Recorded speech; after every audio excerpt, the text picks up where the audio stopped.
We're now live to YouTube.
Asbestos in the ceiling.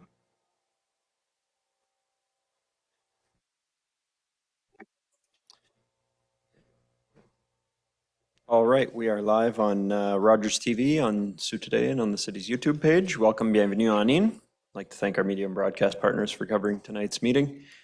And I'd like to begin in a good way, as we do, by acknowledging with respect that we are in Robinson here on treaty territory, and that the land on which we are gathered is the traditional territory of the Anishinaabe, and known as Bawating. Bawating is home to Garden River First Nation, Batchewana First Nation, and the historic Sault Ste. Marie Métis Council. Madam Clerk. I have a motion by Councillor Scott and Dufour, resolved that the minutes of regular council meeting of March 23, 2026 be approved. All in favor? That carries. And under agenda item 4, declarations of pecuniary interest, Councillor Dufour has declared with respect to the 2026 elections in territories without municipal organization, Algoma, the DSAB lease agreement, and the associated bylaws, because he is employed by the Sault Ste. Marie DSAB, and I haven't received any others. Any other conflicts, council? No, seeing none. All right. And I have a motion by Councillors Scott and Dufour, resolved that the agenda for April 13, 2026 City Council meeting as presented be approved. All in favor? That carries. Brings us to planning. Just to planning. Agenda 8.7.1 is application A526Z, 1281 Great Northern Road. I have a motion by Councillor Scott and Dufour, resolved that the report of the planner dated April 13, 2026 concerning Planning Act application A526Z be received, and that council approve the application to rezone the subject property from highway zone with a special exception to highway zone with an amended special exception to permit, in addition to those uses already permitted in the HZ zone, the following: permit office uses and or personal services to a maximum of a combined gross floor area of 700 square meters.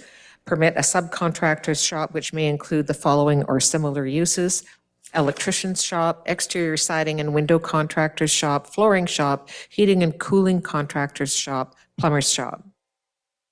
And the relevant bylaw is listed under item 12 of the agenda. Mr. Tenazzo, if you could give us a brief summary of this rezoning application. Thank you, Mayor Shoemaker. The subject property is located on the southwest corner of Great Northern Road and 4th Line. The applicant, John Onofrio, is seeking to add additional permitted uses to facilitate locating a healthcare provider in a portion of the currently vacant ground floor space and potential future tenants in the remaining vacant space. The recommendation is to approve, and the applicant, Mr. Onofrio, is present should council have any questions. Thank you. Thank you, Mr. Tenazzo. Mr. Onofrio, welcome to council. Anything to add to what Mr. Tenazzo said? No, nothing further. Okay, is there anyone here to speak in support of this application? And is there anyone here to speak against this application? Okay, council, are there any questions? Okay, seeing none, we can have a vote on the matter. All in favor? That carries. Thank you, Mr. Tenazzo. Thank you, Mr. Onofrio. Brings us to agenda item 8.7.2.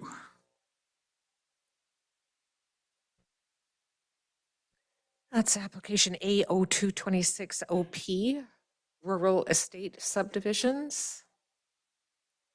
Motion by Councillor Scott and Dufour, resolved that the report of the planner dated April 13, 2026 concerning application A0226OP be received, and that council approve official plan amendment 259 as set out in Appendix A, and that the legal department be requested to prepare the necessary bylaw to effect the same. Mr. Tenazzo, it's a 12-page report, so I won't ask you to summarize the whole thing, but can you give us a very high-level overview of it? Thank you, Mayor Shoemaker. So this is a city-initiated application to permit limited rural residential subdivision development through an annual intake window and a quota system. And the quota system is based upon the percentage of urban housing starts. The intake window ensures the quota system is not first come, first serve, and where there are multiple proposals, they really have to compete with each other for the limited quota. The recommendation is to approve, and I'm available should council have any questions. Thank you. Thank you, Mr. Tenazzo. Is there anyone here to speak in favor of the staff report? And is there anyone here to speak in opposition to it? Okay, council, are there questions? Councilor Dufour? Thank you, Mr. Mayor. Through you to Mr. Tenazzo, can you just speak a little bit about some of the conversations and thoughts that went into staff's recommendation to recommend a doubling of the quota for the first year?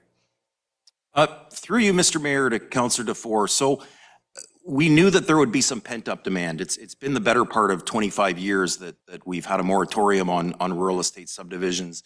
When we look at the quota, the anticipated quota is 10% of housing starts over the 5-year rolling average of urban housing starts. So we're really talking about potentially anywhere from 10 to 20 units, which is rather small. And given that pent-up demand, we thought it would be appropriate to double the quota for the first year to kind of get through some of that pent-up demand.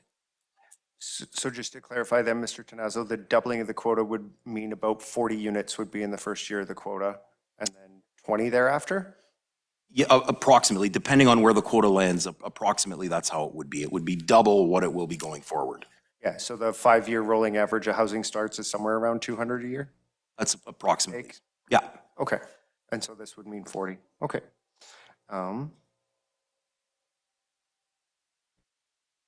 Those are all my questions. Thanks. Councilor Dufour. Other councilors on this item? Okay, seeing none, we can have a vote on that matter. All in favor? Any opposed? That, I think, carried unanimously. Just waiting for Councillor Spina. You, Councilor Spina was in favor. Councilor Caputo was in favor. Councillor Bruni. It's unanimous. Thank you, Mr. Chairman. And application A0326 OP Urban Settlement Area Boundary Change. I have a motion by Councillors Gardy and Dufour, resolved that the report of the planner dated April 13, 2026 concerning rezoning application A0326 OP Urban Settlement Area Boundary Change be received, and that council approve official plan amendment number 260 respecting the urban settlement area boundary expansion as set out in Appendix A, and that the legal department be requested to prepare the necessary bylaws to effect the same. Mr. Tenazzo. Thank you, Mayor Shoemaker. This is another city-initiated application to amend the official plan by expanding the urban settlement area in 8 locations. It adds a total of about 690 acres of land. For the most part, the proposed expansions are consistent with those that were brought to council in early 2022 as part of the draft official plan. The urban settlement area expansions, they won't necessarily result in the immediate extension of urban services. Rather, it signals that the long-term development potential of these lands is at urban densities with urban services. Adding these lands now effectively, it limits rural or low-density development, such as rural estate subdivisions, which could preclude the ability of these lands to be developed in the future at urban densities, and could also create a leapfrog scenario for future urban development, given where these areas are located, really at the periphery of the urban area. Again, all the areas are adjacent to existing urban development. They represent logical and efficient extensions. And in many cases, they're actually surrounded on 2 or 3 sides by the existing urban settlement area. A current official plan land use designations, which in many cases are rural, will remain and are not proposed to be changed. The current zoning will remain, and the urban service line is not proposed to be expanded at this time. Therefore, current tax rates on properties within the proposed expanded areas won't change. Again, the urban settlement area expansions, it's a first step to recognize the long-term development potential of these lands.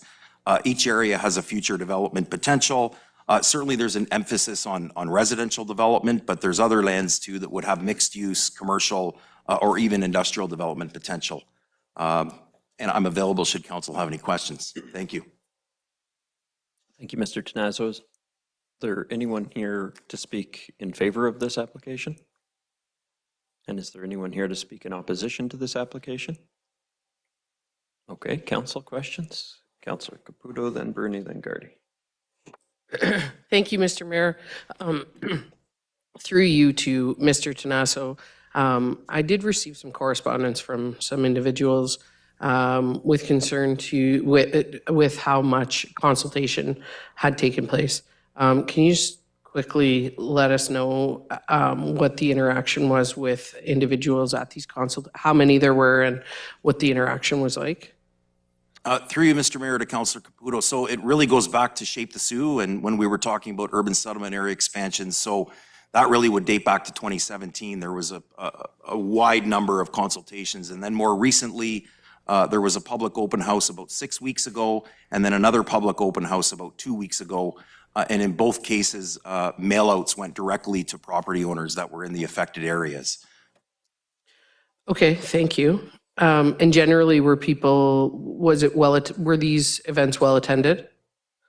Through you, Mr. Mayor, the events were, I would say, very well attended, and that's due in part to, I believe, over 1,100 letters that went out to property owners. I think the reception was somewhat mixed, but I think there was also a general thought that maybe this would all of a sudden result in the expansion of urban services, which it won't. It's the first step. Certain urban settlement area expansion areas garnered more attention than others. And I think there was also a lot of concern with tax rates changing, but we're not changing the urban service line, which is where your urban versus rural tax rates are based off of.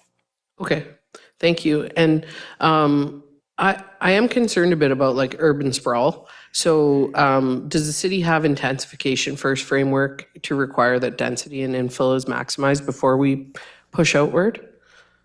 Through you, Mr. Mayor, we certainly do. So we've done a series of what we would call regulatory flexibility amendments to our zoning bylaw. We've amended our official plan to include these growth nodes or strategic development areas. And that really represents our sort of urbanization or development from within first, in that we have quite a bit of zoning flexibility if you want to develop in a node or in the downtown versus in some of these peripheral areas. Okay, and would developers developing in these areas be primarily responsible for any connections that would have to happen with any city services, or would that fall to the taxpayer? Through you, Mr. Mayor, to Councillor Caputo, so it's always the developer's responsibility to extend services. So that would mean trunk services, new roads, so new water, new sewer, new roads. It's the developers that pay for those and construct those, and then they're transferred over to the city. Now, with that said, there are the long-term maintenance costs over time that the city does then is required to pay for, and it does fall on the general tax levy.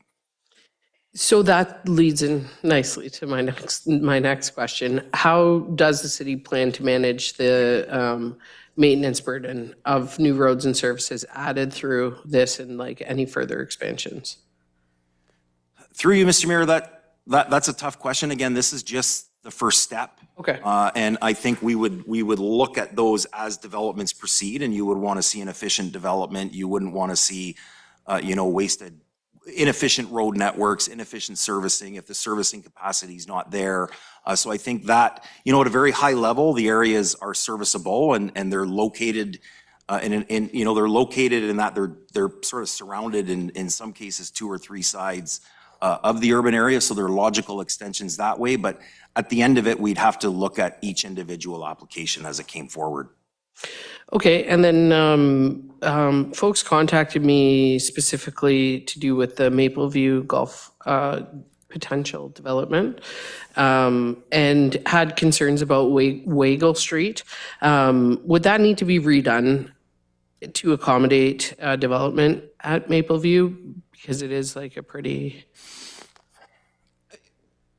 Through you, Mr. Mayor, I don't want to say that it would or it wouldn't, Okay. but it would certainly be looked at as part of any future development, and it's not uncommon for larger developments to upgrade downstream services in order to accommodate the development. That would include the roads as well. Okay, thank you. That's all for me. Thank Thank you, Councillor Caputo. Councillor Bruni? Thank you, Mr. Mayor. Through you to Mr. Tanaso. I also received a couple calls on the weekend, and I guess one of the most important things is the groundwater that supplies the private wells. The residents, especially on Fourth Line East, are very concerned about that. Will there be a disruption? Will the water be contaminated, et cetera, with the expansion? Through you, Mr. Mayor, to Councillor Bruni. Council will note there is an addendum with comments from the Conservation Authority whose general purview would include source water protection or groundwater protection. Certainly in any larger development, including subdivision development, the applicant is required to do a hydrogeological study. And one of the things that they're looking at specifically is, water quantity and quality. And part of that review is looking at the downstream effects that might have on potable wells. Okay, thank you.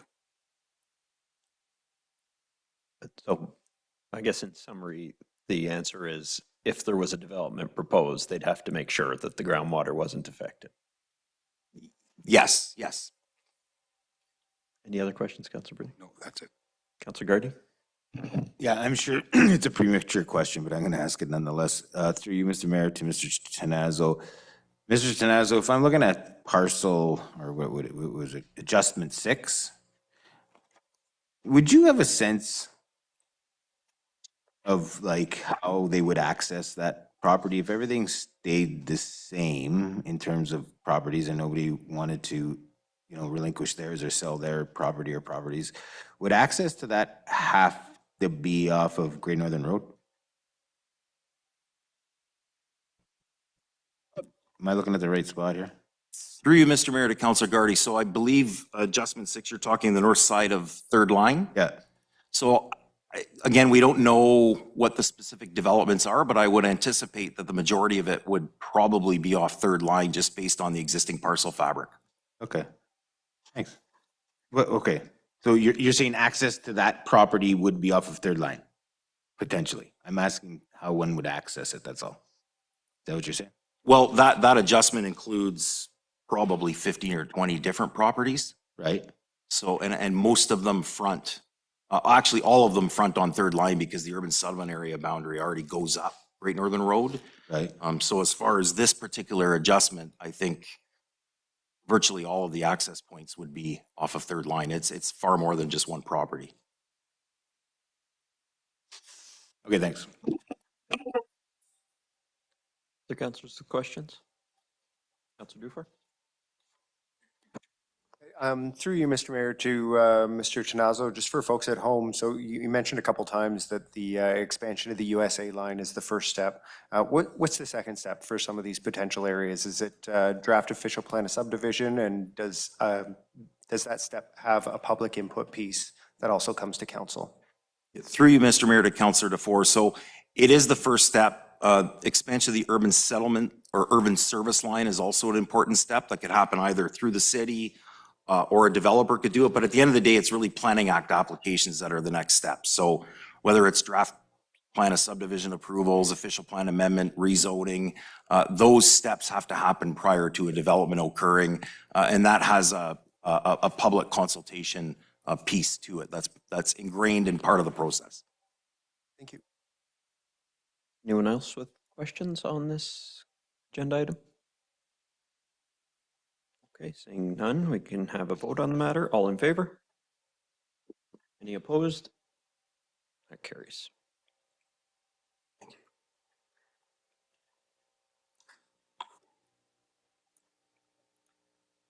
Also carries unanimously. That will bring us to consent. We could exempt also 7.16 municipal accommodation tax funds to support the plaza.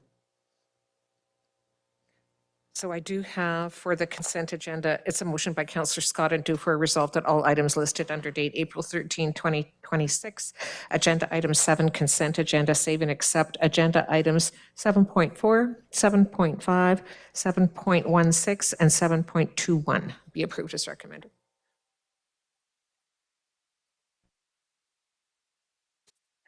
I believe that is one that Councillor, yeah, because Councillor Dufour has declared a conflict.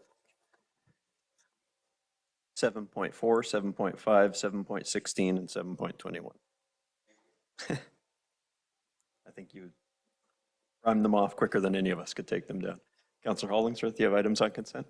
Go ahead. Thank you. Through you, Mayor, the first item is 7.2, NOSM, the Northern School University. This is wonderful, and I'm glad to see that it's on our agenda again. And yes, as the report clearly stated, we have supported this in the past, and looking forward to supporting this. Just a quick question through you, Mayor, to Mr. Vare. Can you just describe what it means to be a campus? A number of us have gone to college or university, and we think a campus is you have your lecture hall, you have your student residence, and so forth. But this campus may look a little different here in Sault Ste. Marie. Can you just give us a description? And can you touch on, will there be student housing, or how does that work? Through Mr. Mayor to Councillor Hollingsworth, the campus will look different in that it will basically accommodate 24 first-year learners and then another 24 second-year learners, so 48 students total. So it would contain teaching space, lab space, resource rooms for the medical learners in Sault Ste. Marie. It wouldn't be, a full campus with, or not anticipated at this stage to be a full campus with, cafeteria or gym or those types of things. It will be, really focused on the medical learning for those 48 students in the community. Okay, so if I understand, it does not include student housing or apartments or like basically a dorm? Through Mr. Mayor to Councillor Hollingsworth, at this stage, NOSMU is just focused on the learning building itself. Whether there will be residence buildings, that would be for a future discussion. Okay, and we understand that Thunder Bay has a campus, obviously, and Sudbury has a campus at the point. Is it fair to say that Sault Ste. Marie campus may look something similar to the Sudbury campus? And second point, is it going to be linked up to one of our education institutions, like maybe the college or the university? Through you, Mr. Mayor, to Councillor Hollingsworth, at this stage, NOSMU is going through an exercise as part of this process to evaluate different sites. So it may or may not be located on either of our post-secondary institution locations. And so the physical makeup of that will be different depending on where they end up locating. So for example, they could be located near or by post-secondary institutions. They could be located near or by the hospital or the group health center. So all of that is being evaluated by the team at NOSMU and their consultant at this time. Okay. And just to go back to student housing and so forth, I'm not sure what Sudbury does, but I know that all of us around this table have had a chance once or twice to be part of NOSM in discussions. And the number one concern is always student housing. How can we help those that are going to be studying here with the housing aspect? Have you already started to talk about that? Have you talked to some stakeholders? Like, we want to make sure that the students that study here are not stressed about where they're going to live while they study here. Can you touch on that? Because it is very important. Through you, Mr. Mayor, to Councillor Hollingsworth, the process NOSMU is on right now will be developing a recommendation for their campus in Sault Ste. Marie. So it still requires a Board of Governor approval. It will then require provincial approval of the funding for the campus. So we'll have an opportunity, and the timeline is roughly 3 to 5 years, as the report states. We'll have a timeline once a location is confirmed, and then once the funding is approved, to have those further conversations to look at housing that may serve the students in the area that is the preferred location for NOSMU. Okay. And one final question, you may have the answer, or maybe you can get back to myself. Being involved with the health industry here in Sault Ste. Marie, a lot of people have asked this question. They thought there there are already some placements for NOSM students. Like we have, students come now to basically rotate through the hospital and so forth. I was given the question that there is 1 or 2 houses now with like 4 rooms for our students. Have you heard of that? Through you, Mr. Mayor, to Councillor Hollingsworth, Nawsum University does assist the students in finding accommodations when they're in Sault Ste. Marie. So there are some locations where students currently utilize that space. As you mentioned, there are students that come here in the later years of their education for their residency while they're doing their medical education. So some of those facilities exist in smaller numbers for these students. This would be for the year 1 and year 2 learners in the program, and so would require a greater amount of housing should this go ahead. Okay, thank you. Again, this is fantastic news, and I agree with your comment in your report. I think you said 90% of the people that usually study in the town where the education is offered usually stays. I think that's what you said. Thank you, Councillor Hollingsworth. Other councillors with questions on 7.2? I just would like to say that this report is excellent. I think that this report, and you reference in here the previous study that was done with BDP, show that when you're ready with an ask, then when funding pots become available, you're more easily able to access them. So this council, along with the hospital, invested in a previous report looking to cite NOSMU learners here. We called it a campus at the time. What it really turned into was the primary care teaching clinic that the provincial government has said we have been successfully awarded.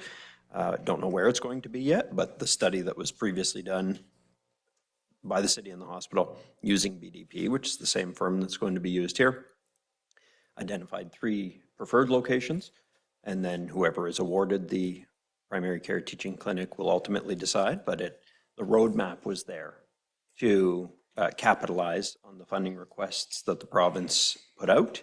And so similarly, our contribution to this campus master plan that NOSMU is doing, hopefully will put us in a position where we are ready to capitalize on future funding pots for the expansion of Northern Ontario School of Medicine and or ancillary funding pots like the expansion of primary care teaching or whatever the provincial government may announce. So I think having work like this done lays the groundwork for future funding asks. So I think it's a great contribution, and for the bit of money that it will cost us, we'll hopefully get a lot more out of it long term. Councillor Hollingsworth, other items on consent? Yes, item 7.3, which is 2026 municipal election. Go ahead. Through you, Mayor, to our city clerk, Ms. Rachel Tuniski. First, I'm happy to see also this on our agenda because it's only a few months away. And I think this is a good reminder that we encourage everyone to consider running for council. Correct me if I'm wrong, I think you're going to have an open house for people that might be interested in running. And for the viewers at home, can you just state the date of that again, please?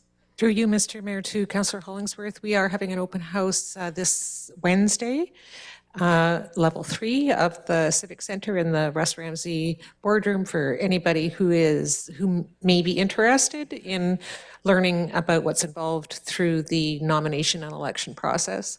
And we will also have representatives from the Ministry of Municipal Affairs and Housing on hand as well.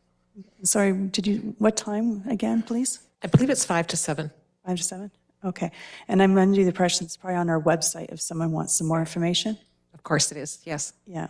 Again, I'm just doing it for the viewers at home because I think this is an excellent way to just promote this. Second question, as your report states, and I know there's another report that's off the consent, but we're responsible for the trustee portion for the school boards, for managing that portion. Through you, Mr. Mayor, to Councillor Hollingsworth, that is correct. Okay. Do we have any up-to-dates if the trustee is going to continue on like the old-fashioned way where they're going to be elected, or, Through you, Mr. Mayor, to Councillor Hollingsworth, there was an announcement by the province today that I understand that trustees, the numbers of trustees may be capped. I believe that will apply to the Toronto School Board, but otherwise I believe we will be going ahead status quo. okay, thank you. That's all on that. Thank you. Councillor Hollingsworth on 7.3, Councillor Bruni? Go ahead. To Mr. Tizinski, regarding the advance voting, it's going to be just at one location, 4 different dates, correct? Through you, Mr. Mayor, to Councillor Bruni, yes, we traditionally have had 3 advance vote dates. We're only statutorily required to have 1. Based on our experience in 2022, we have decided to add an additional day of advance voting. Usually we would have 2 Saturdays and a Wednesday. We'll have 2 Wednesdays and 2 Saturdays. And we've also made arrangements to have advance voting take place at the Active 55 Senior Center on Bay Street because we feel that there's accessibility is easier there, and they also have a bit more square footage for setup for advance vote. So it'll be just at one location. That's right. Okay, thank you. Anyone else on 7.3? Okay. Thank you, councillors. Councillor Hollingsworth, other items on consent? Item 7.8, long-term tax policy update and revision. Yeah, go ahead. Through you, Mayor, to Ms. Shelley Shell, I believe, was the author. Once again, well-written. You always explain everything quite well. I just want to verify. Vacant land, can you further explain about the vacant land? There's vacant land that's commercial, and there's vacant land that's residential. So is the vacant land, commercial and residential, going to be treated the same, or is it going to be treated separately? Mr. Mayor, to Councillor Hollingsworth, the vacant and excess land discount is only applicable to the commercial and the industrial classes. But you do raise a good point, because right now, any vacant homes, not necessarily vacant land, but vacant homes for the residential class are actually being taxed through the vacant home tax. So this is kind of a bit of fairness as well in the assessment base by eliminating that discount that the commercial and the industrial classes are enjoying right now. Perfect. That's all on this one. Thank you. Thank you, Councillor Hollingsworth. Anyone else on 7.8? Okay, seeing none. Councillor Hollingsworth, other items on consent?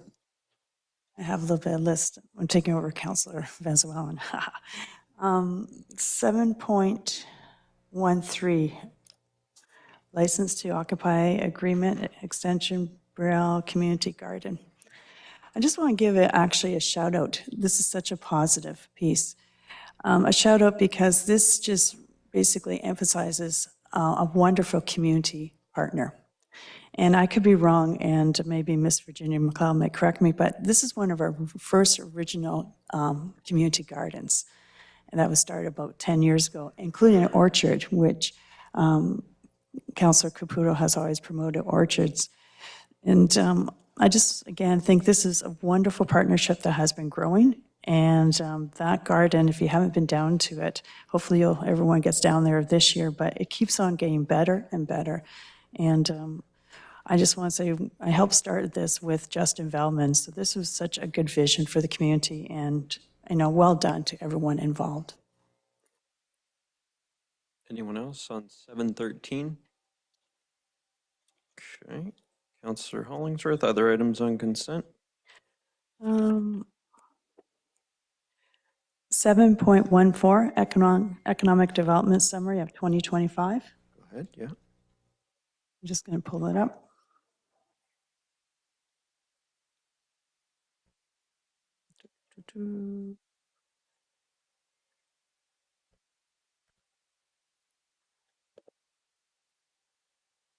Okay. And through you, Mayor, let me just grab it.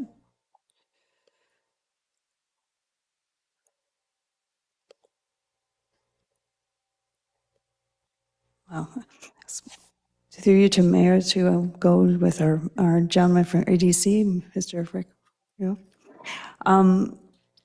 Again, it's a great summary. It's nice to see that the team's working on various projects. I know that we've touched on a few of these projects at our last council meeting, such as the port.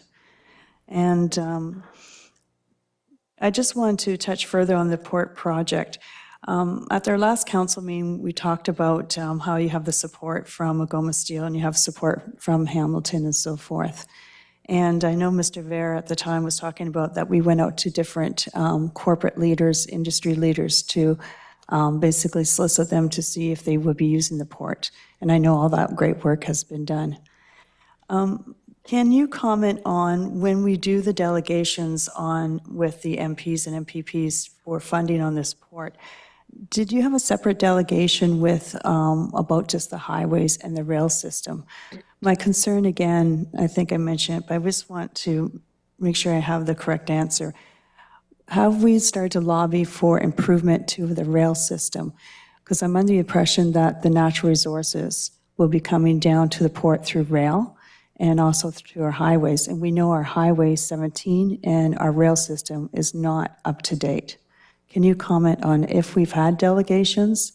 And I know that the last conversation we've had, we talked about potentially getting $200 million for the port, but I still don't think $200 million is enough to upgrade our roads and our rail system. I still think that we need separate delegations to really drive those 2 points home to make our port successful.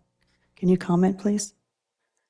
Through Mr. Mayor to Councillor Hollingsworth, I'll take that one as I was involved in the delegations. So Okay. we did, as part of our port delegations, advocate for rail improvements that would be connecting to the port project. And so those delegations happen with multiple ministries related to the port project.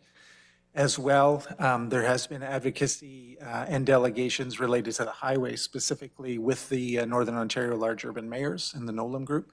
So we've had delegations separately on the highways. Okay. So I think if I read in this report, there was, I have my speech impairment, WACO, which I believe continues to collaborate to try to improve the rail infrastructure. Is that right? Can you just, for the viewers at home, explain the group, this group, and what they're focusing on? Are they focusing on just freight? Are they focusing on the Agawam Canyon Tour portion of the rail? Are they focusing on the rail from Sault Ste. Marie up to Hearst? That is critical to go into the cross-Canada rail system. Can you please elaborate? Yes, through you, Mr. Mayor, to Councillor Hollingsworth. Watco is involved in operations of the tour train, but also the freight business that runs on the ACR. And so the delegations have involved improvements, not just to the portion that is for the tour train, but also the portion that runs up further north from the Agawam tour train towards Hearst. Okay.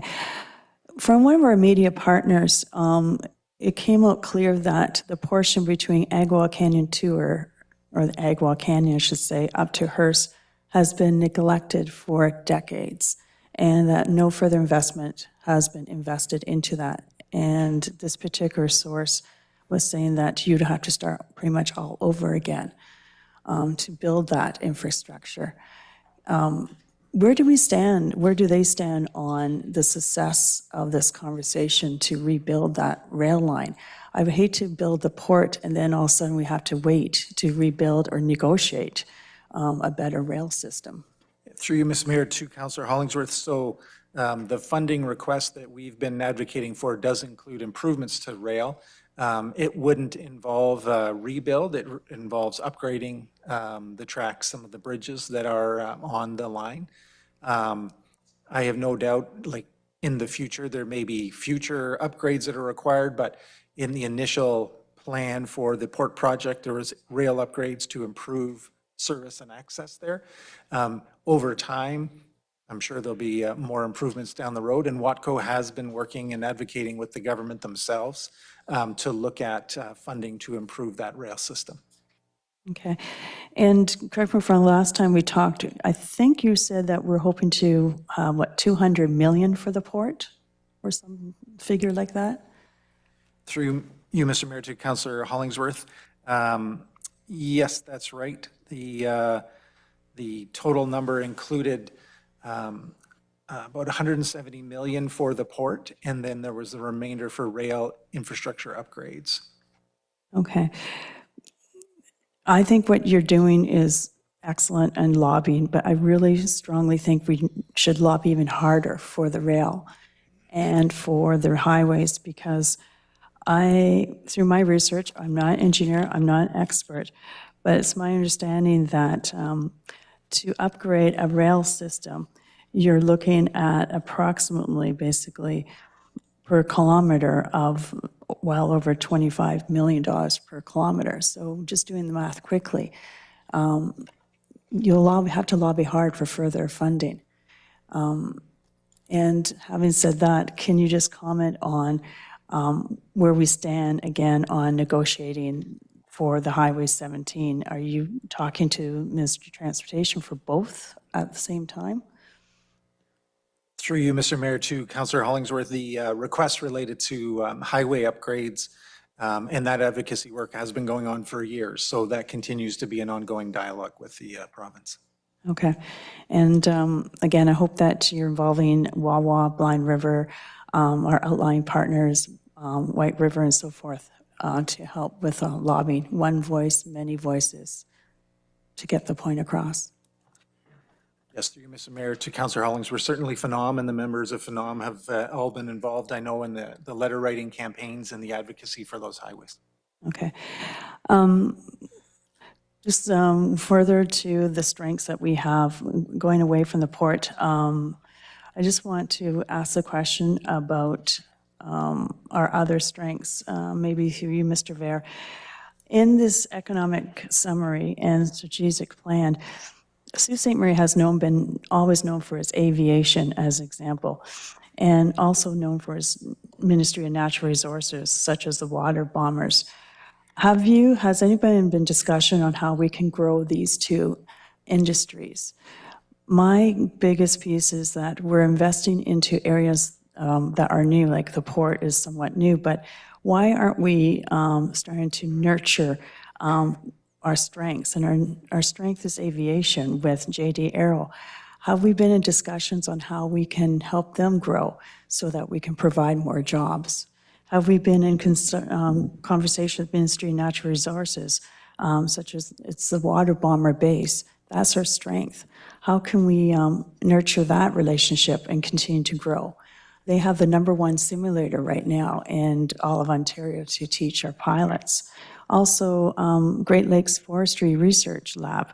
We already have a strength in that. How can we not keep on growing that? Are we in conversations? I don't see any of this listed in the summary or in the strategic plan, and I think these are critical areas that we are already benefiting from. Can you imagine if we could grow these areas? Can you comment on that? Through you, Mr. Mayor, to Councillor Hollingsworth. We do have regular contact with the airport. We're frequently out there in meetings. We also do have contact with all the tenants out there as part of our regular contact program for business development. As far as the Great Lakes Forestry Center, we have been there on a tour to see what was going on, if there are any opportunities to help grow there. So essentially, we're not abandoning anybody. We do have a formal program to develop business within our existing customers, or client base that we have here. Okay, great. Can I make a suggestion that in your future reports that you put down another column or another heading calling current relationships and how you're nurturing them? Because keeping those on the radar just helps our community know that we are still building our current strengths. And those are our current strengths. I'm on the Sault Ste. Marie Airport Board, and I haven't seen you at our board meeting. I think it's time for you to come to our board meeting to update us. Thank you, that's all. Anyone else on 713? Councillor Gardy. That's the economic development one. Yes, that's right. Sorry, it's 714. Yeah, my mistake.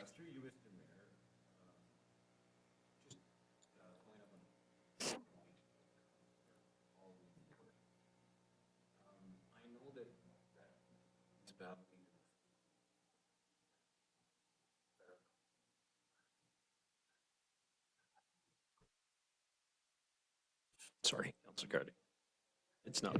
Yeah, sorry, maybe if I had my microphone in front of me. Some people probably enjoyed that, actually, preferred it. Through you, or to you, Mr. Mayor and/or Mr. Ver, a municipal association constituted by a number of communities, I think a couple dozen in northwestern Ontario, I know had started a month or two ago lobbying the federal government to use some of their defense spend on the Trans-Canada Highway, particularly in northwestern Ontario, as a critical piece of infrastructure. Is there anything similar going on with municipalities in northeastern Ontario? Have you guys been asked to join that lobbying effort at all?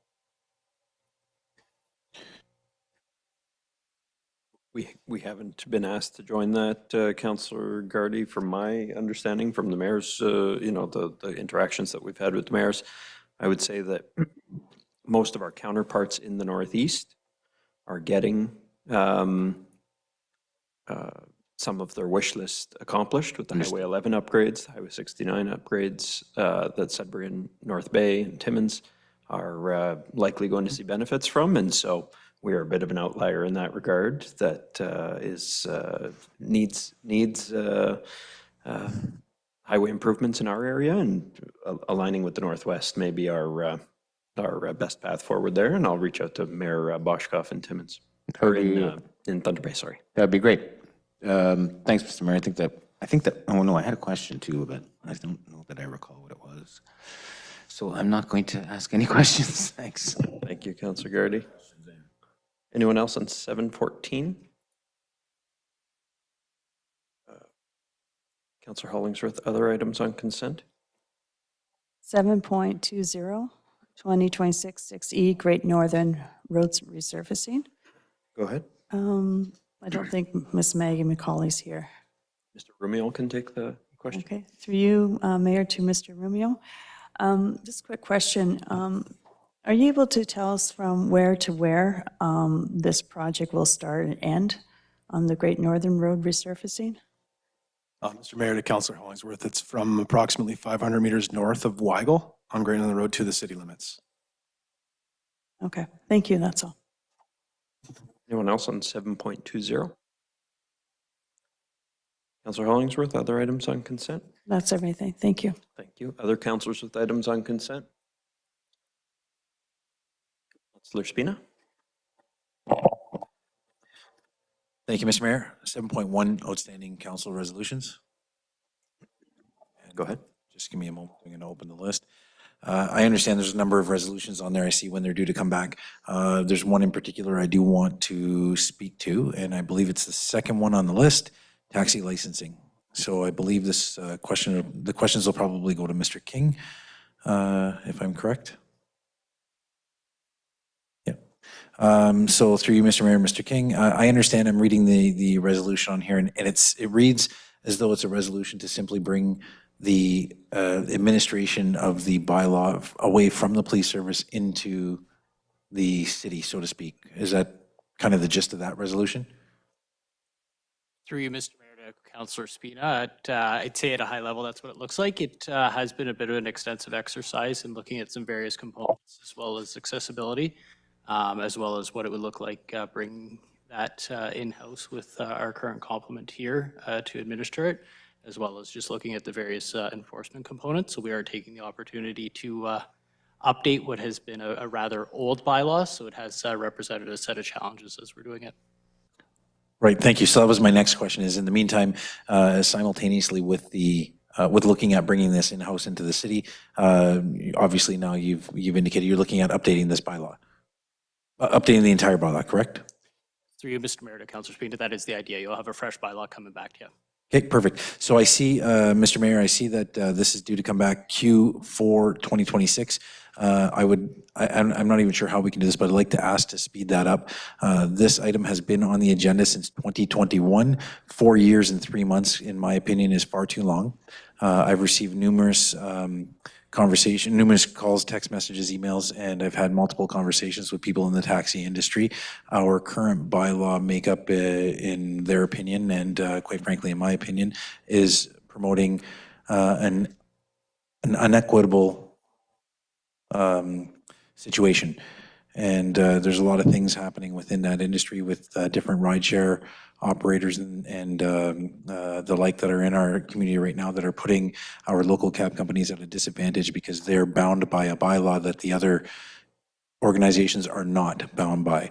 So I would ask that somehow we either speed this up so that we can provide parity within this this area, or we provide some other guidance to our legal department or whoever else within the city would do this to provide the same, I'm going to call it restrictions on rideshare programs that currently exist that are against taxi companies.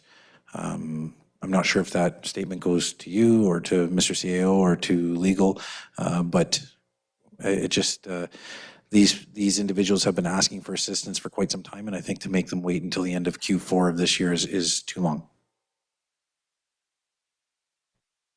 Through you, Mr. Mayor, to Councillor Spina, I think what we can do is we'll take that under advisement, and we can talk with our team and then report back to council at the next meeting. Thank you very much. That's all I have on that matter, Mr. Mayor. Thank you, Councillor Spina. Anyone else on 7.1? Councillor Spina, other items on consent? No, not at this time. Thank you. Anyone else with items on consent? Councillor Bruni? Thank you, Mr. Mayor. Item 7.17. I guess the question goes to Mr. Anderson. Neville is not here. Yeah. Oh, is she? I'm sorry. Oh, I'm sorry. Council, Ms. Nevia? It's regarding the $125,000. Where is this money exactly coming from? That the city's paying for this, please. Oh, Mr. Anderson will in fact answer that one. Okay. Sorry. Through you, Mr. Mayor, to Councillor Bruni, I'm probably in a better position to answer that. Those funds are coming from the NOHFC grant for Queen Street. There was a particular line item there for public art as part of the upgrades and is intended to be part of the parquet on the March Street, what was known as the March Street stage area. Okay. Thank you. Thank you.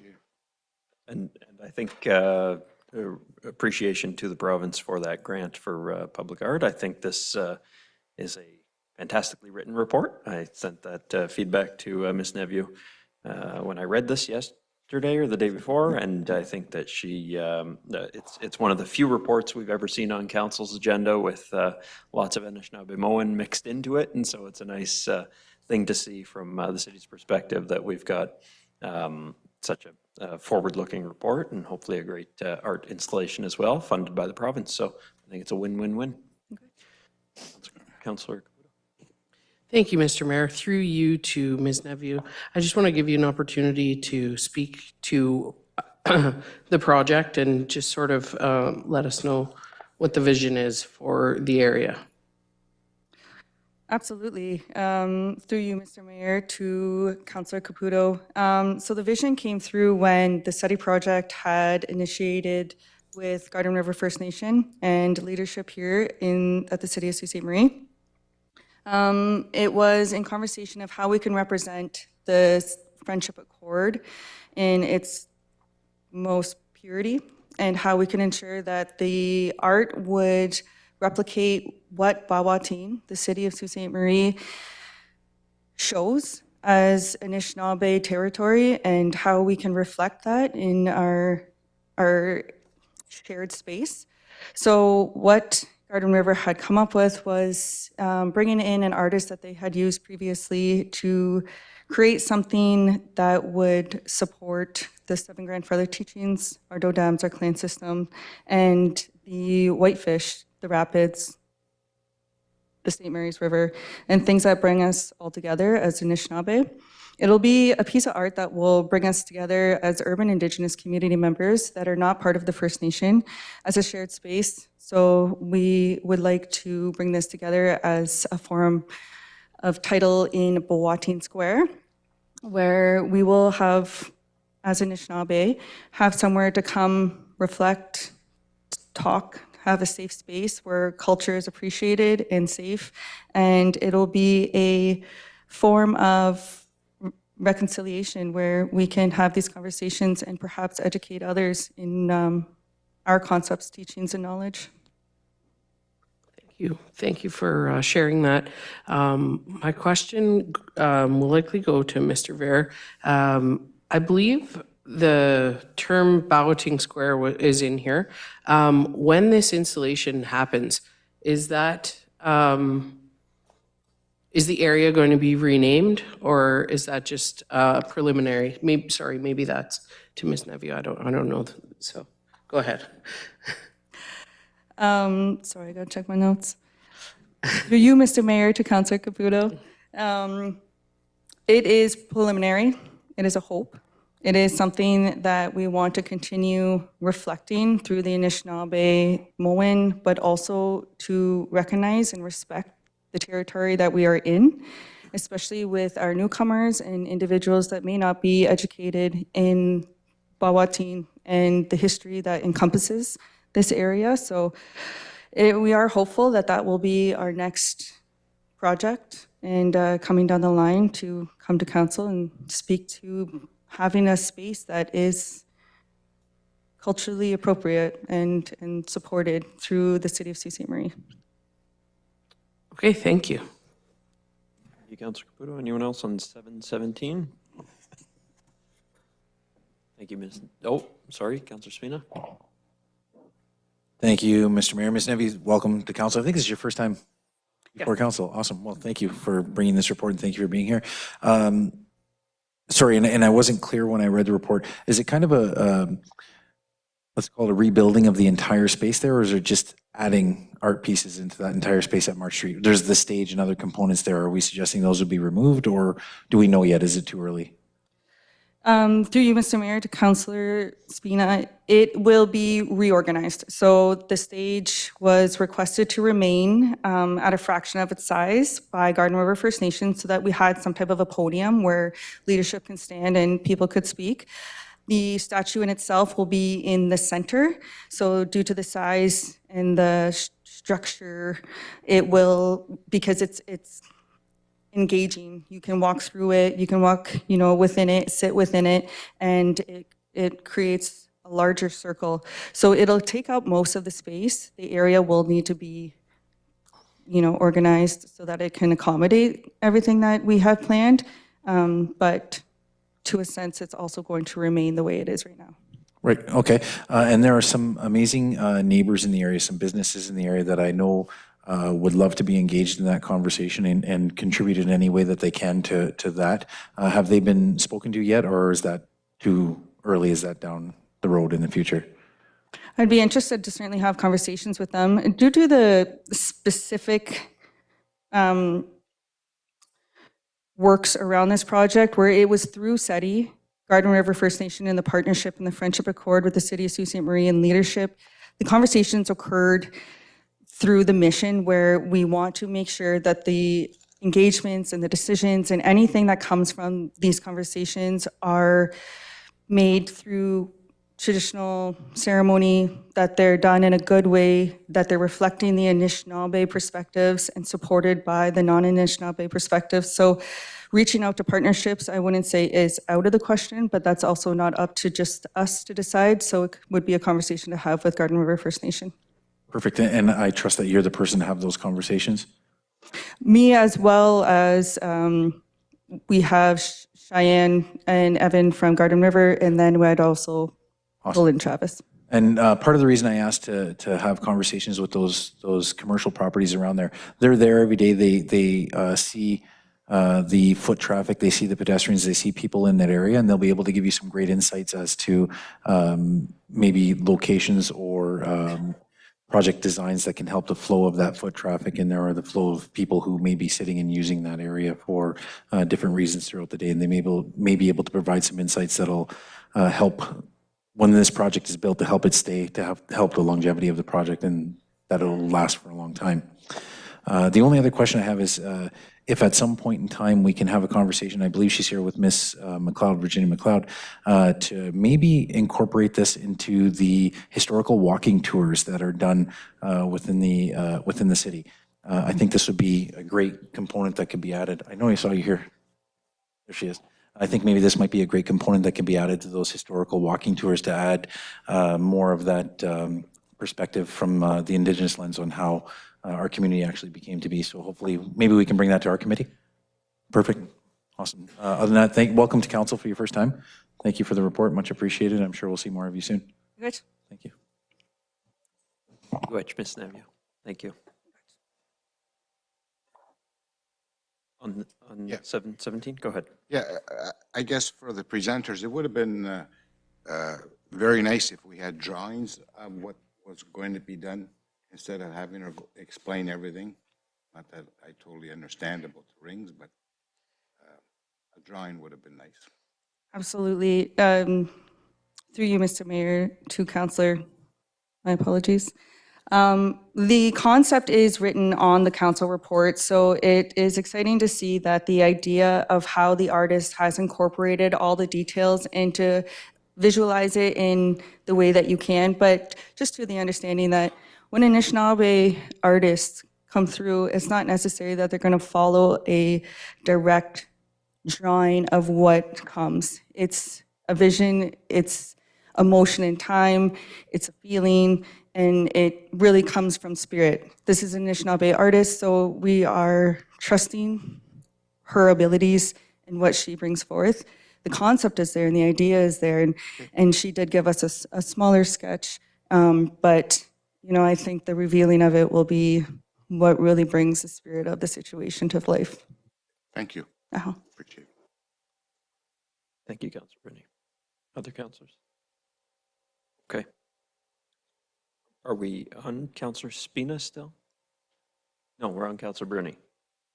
Just one more on 7.19. If Mr. Perry can explain to the public, most councillors understand why the extension, but if Mr. Perry can speak on this, why the extension, and hopefully the media picks it up, and this way,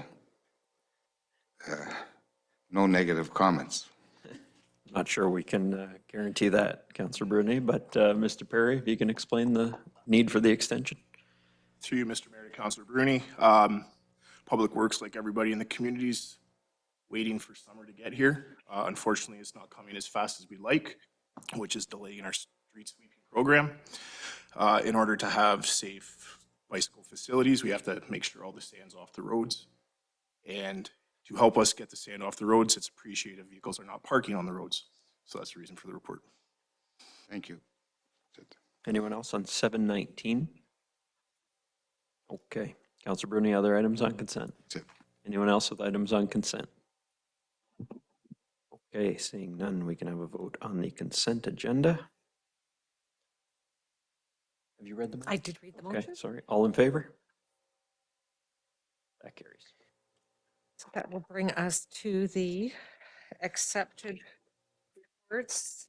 Agenda item 7.4, the recount policy for the 2026 municipal election. The motion is by Councillor Scott and Dufour. Resolved that the report of the city clerk dated April 13, 2026 concerning recount policy 2026 municipal election be received and the recommendation not to adopt a recount policy be approved.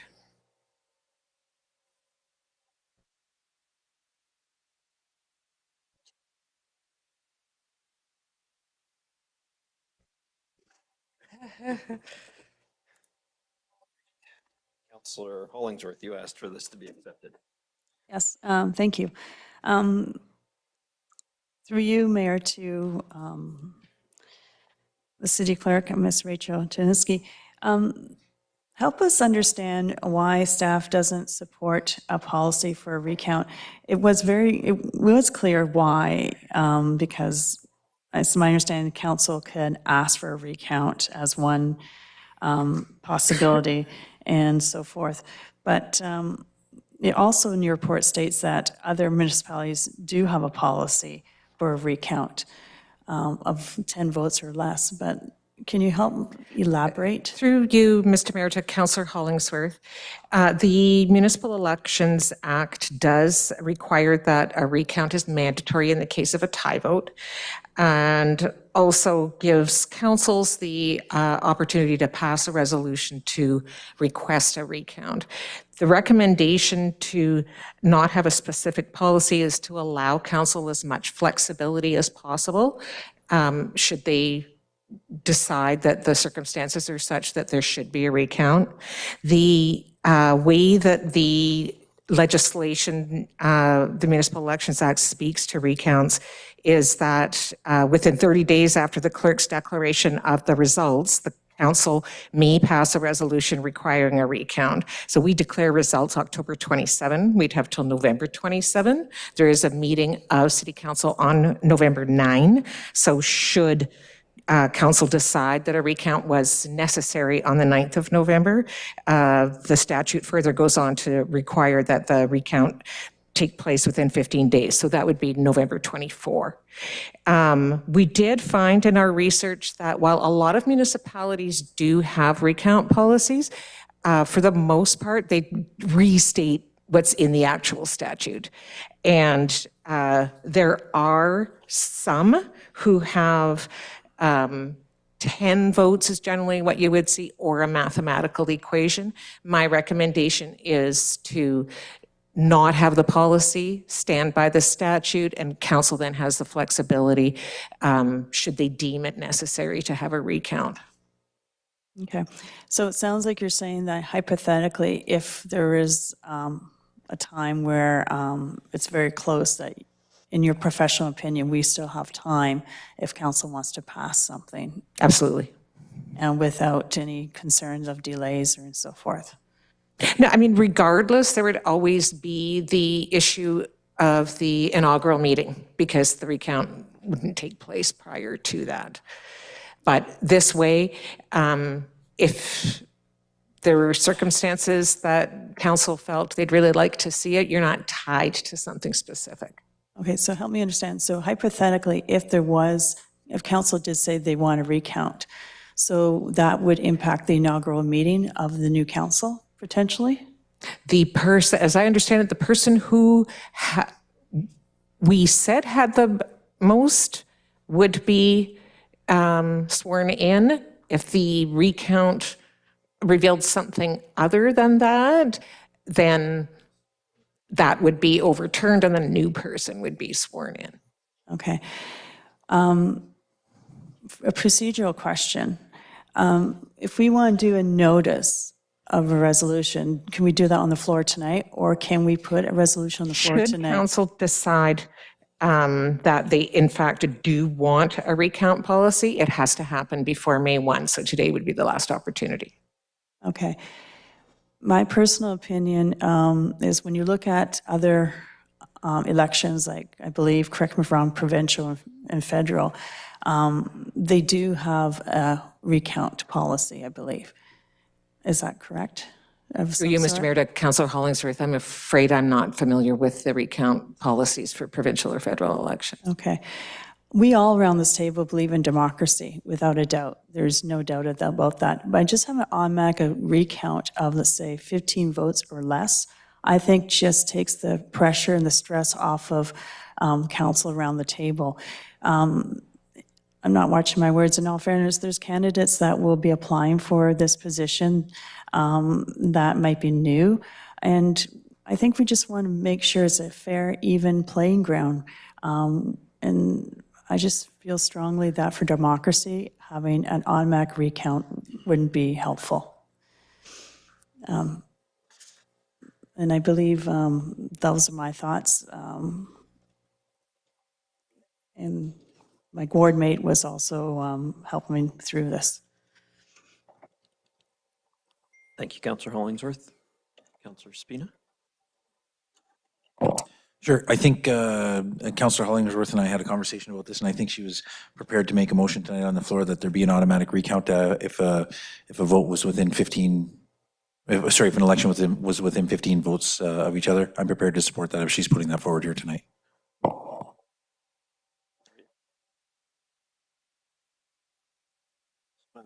We've got. I'm just drafting a, Right.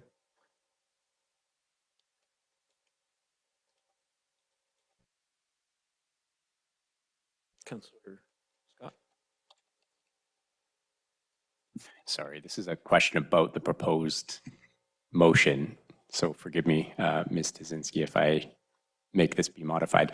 Could it be phrased in a way where it's like a automatic with 15, but that being said, council can still pass a resolution requiring a recount within 30, like almost like a hybrid, like automatic trigger if otherwise council could still do it if it was like 16 votes, for example?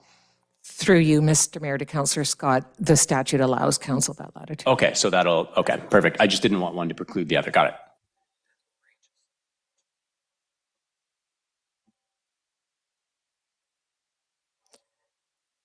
So I have a motion by Councillors Hollingsworth and Spina resolved that the report of the city clerk dated April 13, 2026 concerning recount policy 2026 municipal election be received and that a recount be required where there are 15 votes or less between a successful candidate and the next candidate. Capture. Councillor Spina, you're satisfied with that? Councillor Gardy, question on that? Through you, Mr. Mayor, to the city clerk, I just have a question as it relates to, I guess, recounts as it would stand now. So if this motion failed and we reverted to the recommendation or kept the recommendation or kept doing what we're doing, I guess, when it comes time to do that recount, one is, do you have any sense of what it would cost to do it? And two, do you have any sense of a time frame of how long it would take, just for my personal? Through you, Mr. Mayor, to Councillor Gardy, it's been a long time since we've had a recount. We generally get somebody who has not been involved directly to do the sort of touching the ballots. In this case, they would go through a tabulator again, so not a whole lot of time, but there would be staff time and an independent person that we would have oversee. And then obviously, if there was a recount under the current regulations, for lack of a better word, or on a revised kind of policy potentially, there's always the opportunity for any member of council or anyone who, I shouldn't say that, any candidate to come and take a look at what's going on as it relates to the. Through you, Mr. Mayor, to Councillor Gardy, that is part of the process, is to have that open for observation. Okay, thanks. I'm going to vote against this. Thanks. Thank you, Councillor Gardy. Councillor Bruni. To the city clerk, what about the school boards? If there's a recount, like who's involved in that?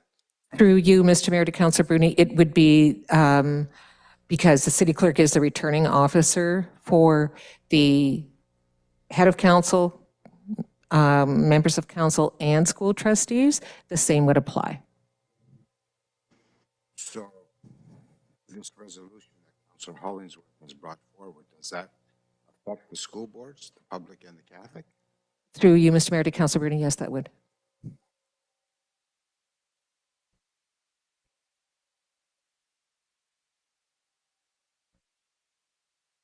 Questions, Councillor Bruni? Thank you. Thank you, Mr. Mayor.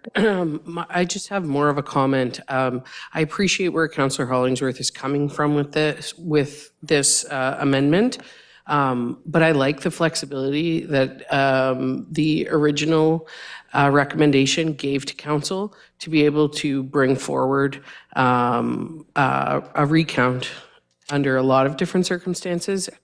And I'm confident that if there was that tight of a race that we're discussing, that at that time, council would make the right decision. So for me, I like the simplicity of and giving council that leeway. So for that reason, I won't be supporting the amendment, but thank you. Any other councillors? Councillor Zagordo.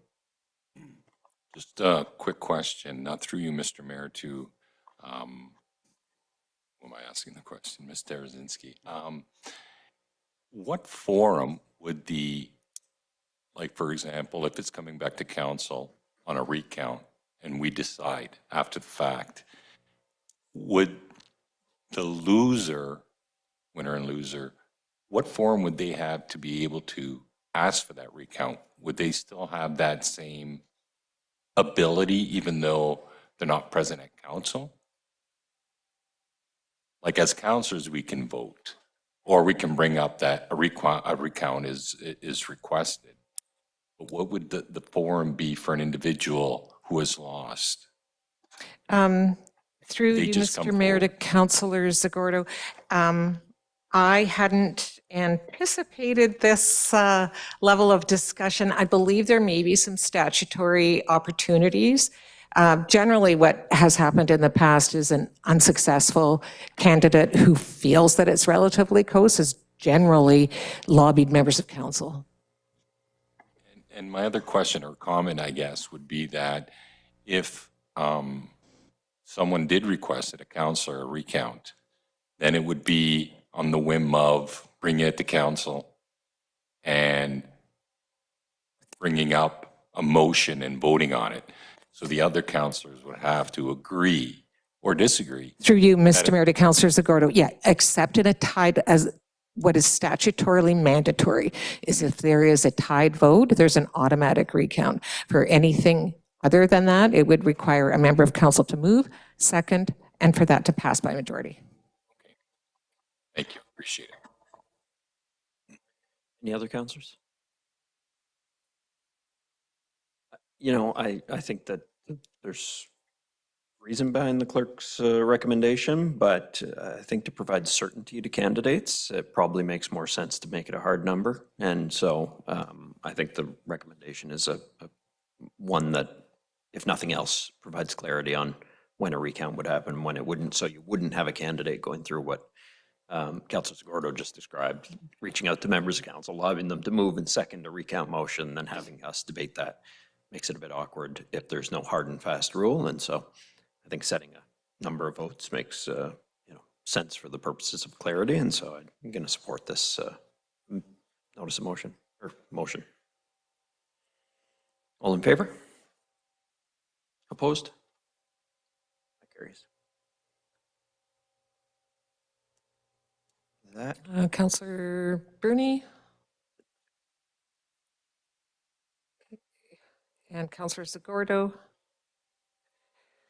So I have in the affirmative councillors Dufour, Bruni, Scott, Zagordo, Hollingsworth, Kinnock, Spina, and Shoemaker, and opposed councillors Caputo and Gardy.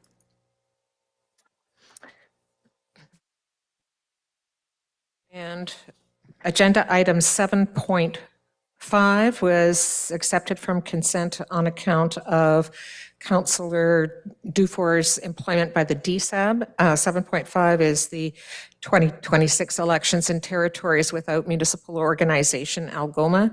That is the city conducting the elections for the 4 school boards and the DSAB. There is not a motion under this part of the consent. The bylaws appear under agenda item 12. any questions on this report? Councillor Hollingsworth? Thank you. Through you, Mayor, to the City Clerk, Ms. Rachel Tiniski. Just for the viewers at home, you were talking about we recoup the costs. Are you able to give us just a high level of what that recoup cost looks like, roughly, or? Through you, Mr. Mayor, to Councillor Hollingsworth. Off the top of my head, I believe it's somewhere $20,000 to $25,000 for the 2 English boards, something less for the for the French boards, and then the DSAB is also cost recovery, but that would be a vote by mail also. And obviously, since the last 4 years, the costs have gone up, so it's a new figure that. I haven't had the opportunity to do that calculation for 2026 election. So can we say it's 100,000 for that? I'm just bugging. Huh. Yeah, thank you, that's all. Anyone else on 7.5?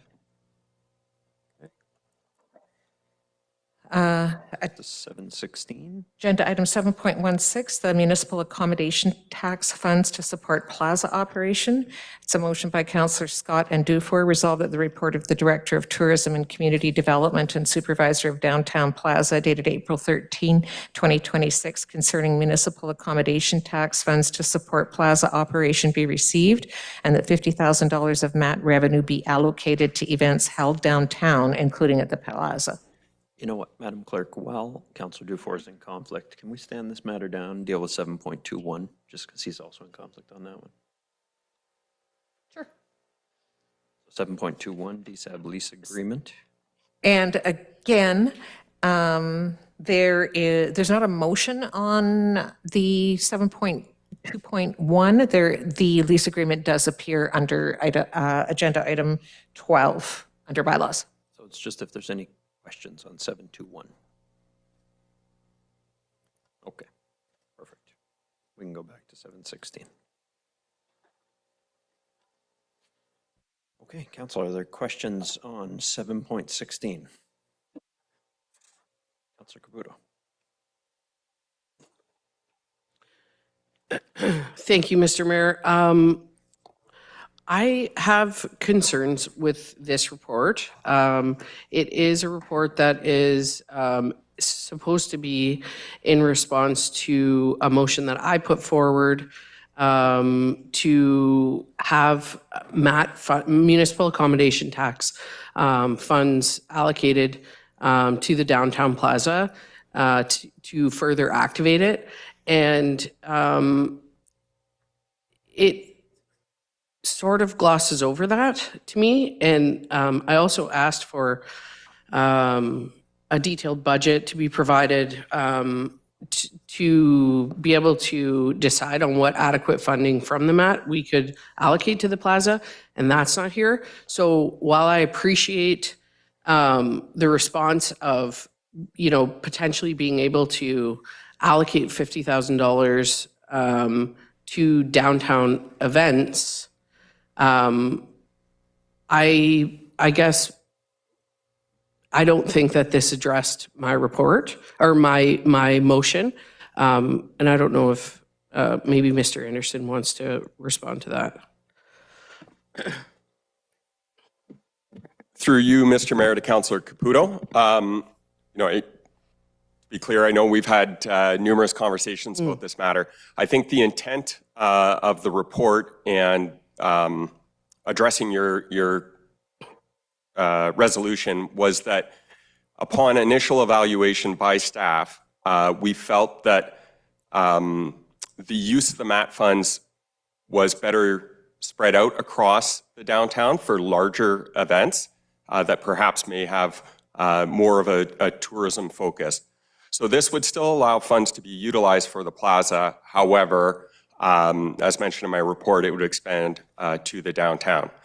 So I guess in short, I was trying to respond to your matter, but also expanded it to the downtown as well. In terms of the detailed budget, in conversation with the downtown supervisor, the thought was we would confirm that the funding amount was approved and then flush out a detailed budget based on the events that kind of met the criteria in terms of those that could attract tourists and visitors to the community. Okay, thank you. Can you outline how, what the municipal accommodation tax is and how it's collected and distributed? I know it's a 6%, but just to make it clear to everybody, where does that 6%, how's it distributed? Absolutely. Through you, Mr. Mayor, to Councillor Caputo. So the 6% is collected solely from individuals that stay at hotels or short-term accommodations, so no impact to the ratepayer. It is a provincial calculation where if there was an established tourism entity prior to the implementation of the MAT in 2018, that tourism entity, which in this case would be Tourism Sault Ste. Marie, has funds allocated, MAP funds transferred to it for the implementation of tourism marketing and tourism product development. A separate portion would go to the City of Sault Ste. Marie. We've, through our bylaws and MOUs, management agreements, have determined that 50% of that will be split between the Tourism Development Fund and the city's operational budget for tourism. The additional 2%, which was added on last year, is going into reserve for future waterfront developments. And so of those funds, it's my understanding that the money committed to tourism through the TDF has to be allocated to tourism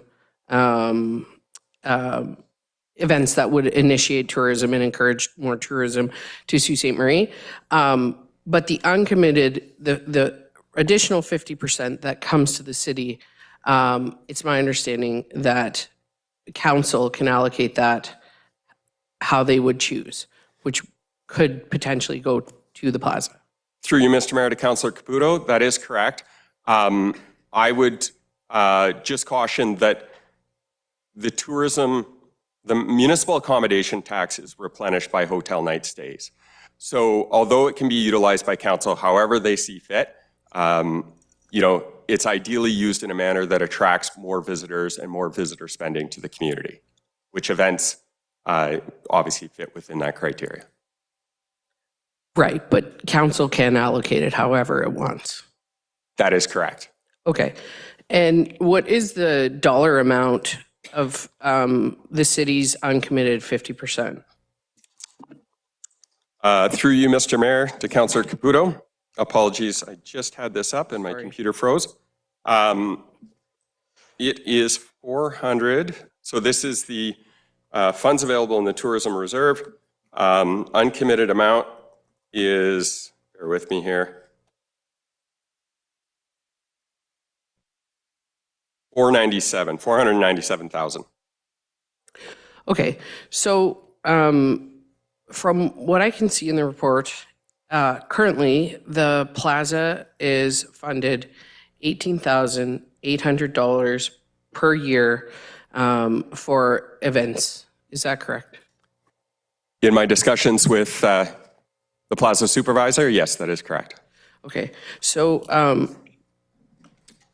the issue I have currently is that $18,800 is a really small amount for events at a venue that the city committed roughly $13 million to build. It was also my understanding, and perhaps Mr. Anderson or Mr. Lamming could answer this. There were a number of days that were promised to be activated at the Plaza. I thought it was about 300, but perhaps you can confirm that for me. Through Mr. Mayor to Councillor Caputo, I can get the exact number for you.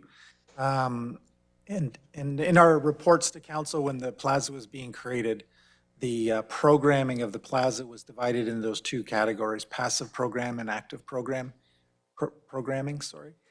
And the how we got to that number of days that the Plaza was to be activated was the investment in, for example, the rink.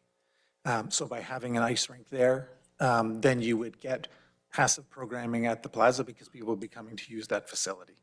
So it was always intended that the infrastructure at the Plaza, in part in itself, would help to provide the programming that drew people there. And then in addition to that, the $18,000 would be there to support special events or concerts or programs at the Plaza. Okay, thank you. So again, that's what the original motion that I had put forward was. I was hopeful that it was going to address, that perhaps we could have staff look at analyzing whether or not it was possible to use the MAP funding to properly activate the downtown Plaza. And that's something that I'm hoping that we can still see.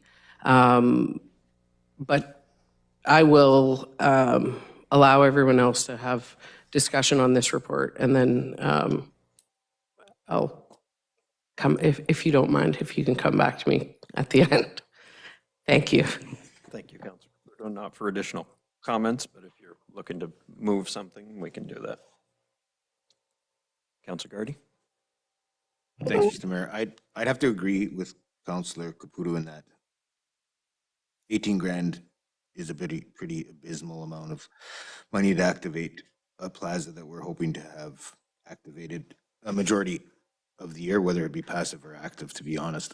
Through you, Mr. Mayor, to Mr. Anderson. Mr. Anderson, in full disclosure, I gave Mr. Anderson a heads up that I was going to be asking this question. In the report, Mr. Anderson, you alluded to some community events that you could attract or establish with this money. I told you I was going to ask you what precisely or sort of, I guess more generally, those could be. But were you thinking more of a couple of few maybe marquee sort of things to bring down people to the plaza for some real impact with for the businesses and down there?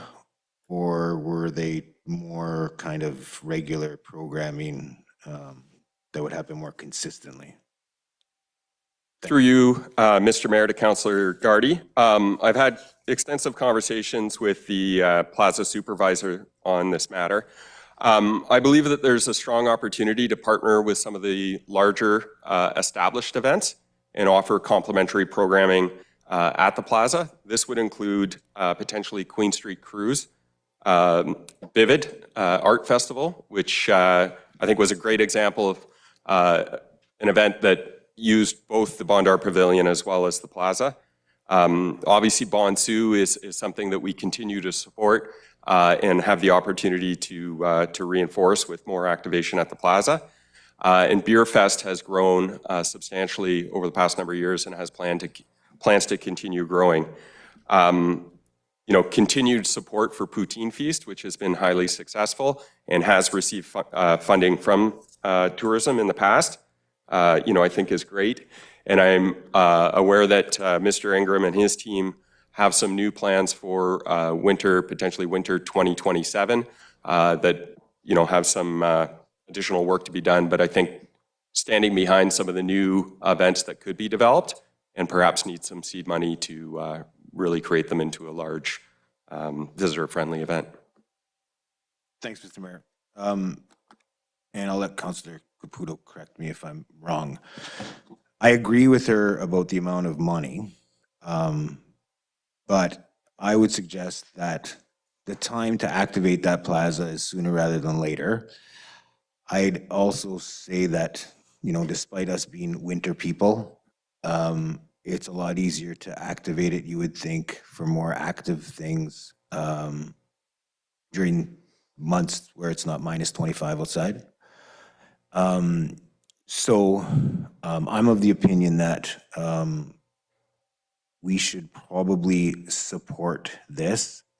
I think there's a lot of different ways that plaza could be activated, and I think Travis and his team are leaning or headed down the right direction in the sense of partnering with different events that go on within the community.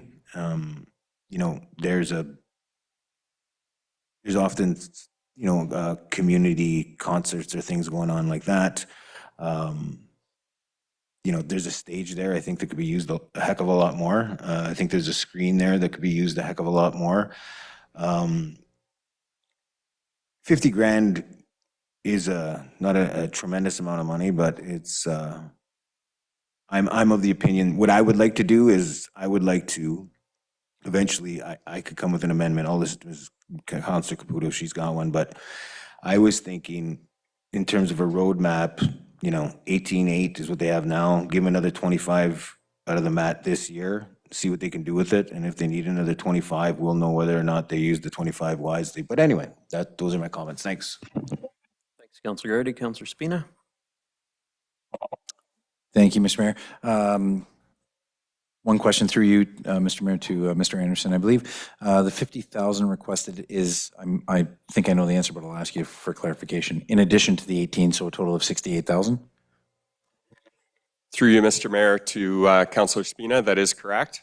And also does not take into account downtown events that are funded through the TDF. Right, okay. So for me, Mr. Mayor, I mean, the report's great. I do support the notion that $18,000 is not enough to activate a massive city asset that we've invested significant time and energy and dollars into. However, what I don't see in the report is a plan for those dollars, and I don't see a breakdown of what the current allocation is being used for. I think it would be beneficial for us to know what the proposal is for that $50,000, not just generally be used to market events or you know, create a buzz at the plaza, so to speak.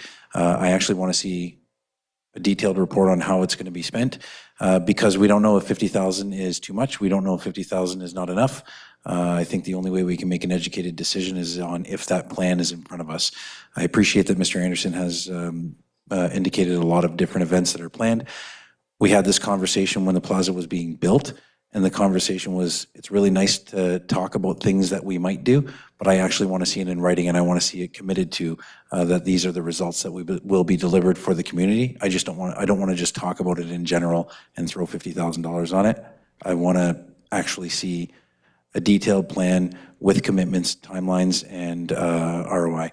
So if we could have that potentially for our next meeting, I would be happy to review that and vote on it at that time. Thank you, Councillor Spina. Councillor Scott. Thank you, Mr. Mayor. Most of my questions actually have been asked, so I guess I'll just leave it with my comments. Personally, I would prefer to see the city portion of the MAT being used on things that are more pressing. So I am going to vote against this just in general. I think we've got bigger issues to worry about. I'd love to see the downtown plaza, but we have infrastructure that's crumbling. We've got, you know, extra money we could be allocating to physician recruitment. These are all things that I've seen other cities use their portion of the MAT for, and I'm quite envious of that. So hopefully we can get that direction instead. Thank you. Thank you, Councillor Scott. Councillor Hollingsworth. Councillor Kinnick, I saw that you had your hand raised. I'll get to you after Councillor Bruni. Yeah, thank you. Through you, Mayor, to Mr. Anderson. Mr. Anderson, for the downtown plaza that it seems like everyone's really circling around, correct me if I'm wrong, do we still have sponsorship for events that take place? I thought we had a strong corporate partner that each year provides sponsorship for events and activities. So I thought we do have a sponsorship program. I'm going to call on Mr. Ingram. Through you, Mr. Mayor, you, Councillor. We do have a sponsorship program that we run year over year. That said, I think it's fair to say that our community is focused on a lot of issues over the last year. So sponsorship has not returned to us year over year as strongly as it has in the past, although staff continue to make their best efforts. We do have some great corporate sponsors, as well as partnership with events where staff and city services help to provide logistical support as they come down to, say, the downtown plaza or downtown, and they themselves accrue sponsorship dollars for their private events or events that have their own number of location not-for-profit. So the short answer is yes, but we can't rely on those numbers year over year, just like we can't rely on the exact amount of granting we'll get year over year. True. I should know the answer. How old is the downtown plaza again? Through you, Mr. Mayor, to Councillor, 3 years?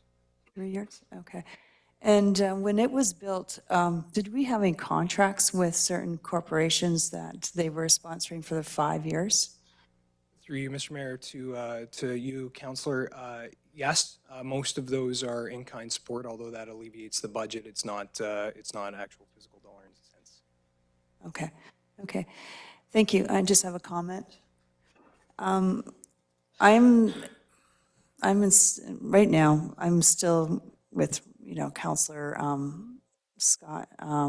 We have a lot of issues. We have a lot of infrastructure issues. I've always talked about our roads ever since I've been on council. And yes, you can argue that $50,000 is not going to be a huge improvement to a road when an average cost of a road is, I'm looking at Miss Hamilton Beach, to probably like 100,000 for a kilometer. But right now, we do have some infrastructure issues, and the roads are my main priority. So for now, I'm going to also pass. Thank you. Thank you, Councillor Hollingsworth. Councillor Bruni? Thank you, Mr. Mayor. And through you to Mr. Anderson. Mr. Anderson, can you go back to the 6% from the hotels? 50%, and then there's 25. Can you go over that again, please, for me, before I ask you another question? Through you, Mr. Mayor, to Councillor Bruni. Yes, so the 6% is allocated through municipal or through a provincial calculation with funds directed to the tourism entity. The remaining funds, as we have structured, is 50% of that 4% goes to, or 50% of the remaining funds, which is allocated to the city, is split between the Tourism Development Fund and the city's operational share. And then the remaining 2% is allocated for future funding for any waterfront development. Thank you. Now, last year, you operated on $18,000? Through you, Mr. Mayor, to Councillor Bruni, tourism is not involved with the Plaza on a regular basis. So where's this $18,000? The $18,800 is from our budget line for purchase services that's assigned to the downtown plaza. The downtown plaza. You want to increase it with $50,000, correct? So it's 68,000 change? Yes. If you don't get that, can it still operate the plaza for another year? Through you, Mr. Mayor, to Councillor, yeah, the plaza is operational with these dollars. This was a resolution that was brought forward. It wasn't a request from staff. That being said, if you look at our projections, we're projecting 54 days of events, 26 days of passive programming, and to be able to build a quality product that tourists and our community members would want to attend, not just attend year over year. There's been conversation with different councillors and staff that an increase of those funds. Councillor Spina mentioned a breakdown of what we would do with these funds. If you look at what it costs for sound production, band security, things along those lines, you're looking at upwards of $4,000 to $5,000 per event. So doing that quick math on $18,800 for one good product per month is pretty small operating line. Just my comments. I will agree with Councillor Spina. I would like to see a budget, and I'd like you to provide those examples at our next meeting, so council has a full understanding of what this $50,000 is going to go towards. And yeah, so bring it back to council next meeting and let council vote on it. Thanks. Thank you, Councillor Bruni. Councillor Kinnick? Thank you. So through you, Mr. Mayor, to Mr. Anderson. So we kind of went over a few of my questions already, which was how the MAT tax is collected and split up within the tourism SSM and the city portion of it. But I just wanted to ask, what was the total collected for the MAT tax in 2025, and what are we projecting in 2026? Through you, Mr. Mayor, to Councillor Kinnick, we collected roughly $2.4 million in 2025. Our budgeted amount for 2026 is $2.1 million, and I believe, or I should caution, that with the recent developments in the Middle East, as well as geopolitics that are happening over on the US side, that we could see a drop in that number. The high gas prices will have a significant impact on visitors driving and or flying to the city. So we are a bit cautious in terms of our estimates this year. Okay. With the balances, what we have in each portion, the city portion and the tourism portion, could you talk to the balances in each account, and is it allocated for something? And why is there funds not allocated or not committed in each account? Through you, Mr. Mayor, to Councillor Kinnick. Apologies, some noise in the background here. I can say that there's 940,000 that's been allocated for this year to Tourism Sault Ste. Marie. Tourism Sault Ste. Marie, the bulk of their funds are allocated to marketing, so they've got 70% of those fundings for that. They also contribute to a staffing position within the city, which is our events coordinator. Beyond that, when we are looking at the funds that were allocated to the city, there was overall total amount was 1.4, sorry, apologies, just about 1.4 million, of which, sorry, my computer keeps locking out here.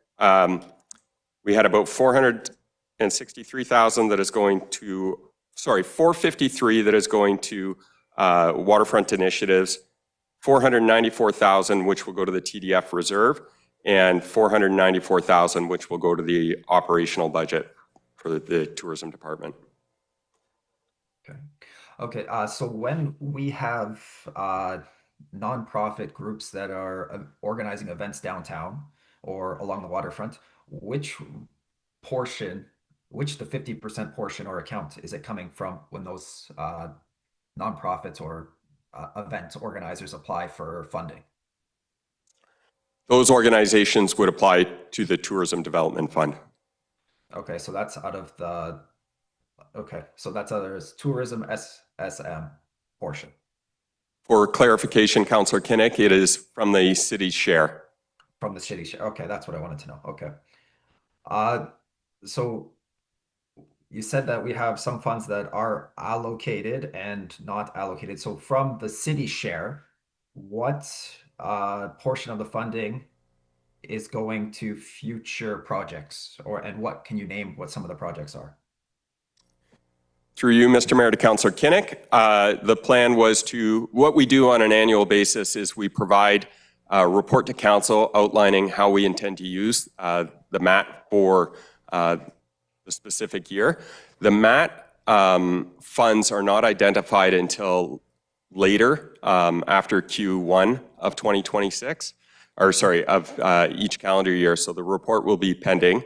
The general structure was that we were proposing event funding in the downtown/plaza, potential contribution to the extension of a cycling link from Queen Street East to Highway 17 East. Get a lot of individuals coming to the community to utilize the hub trail and to road cycle from downtown to the eastern part of Algoma. And then we've included funds that are set aside for a large sporting event that we're waiting confirmation that we have received. Okay.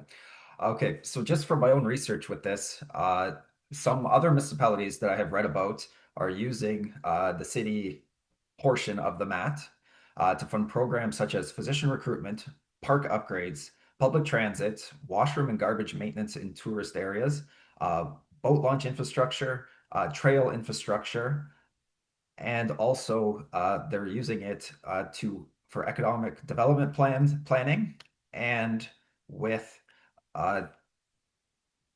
housing developments.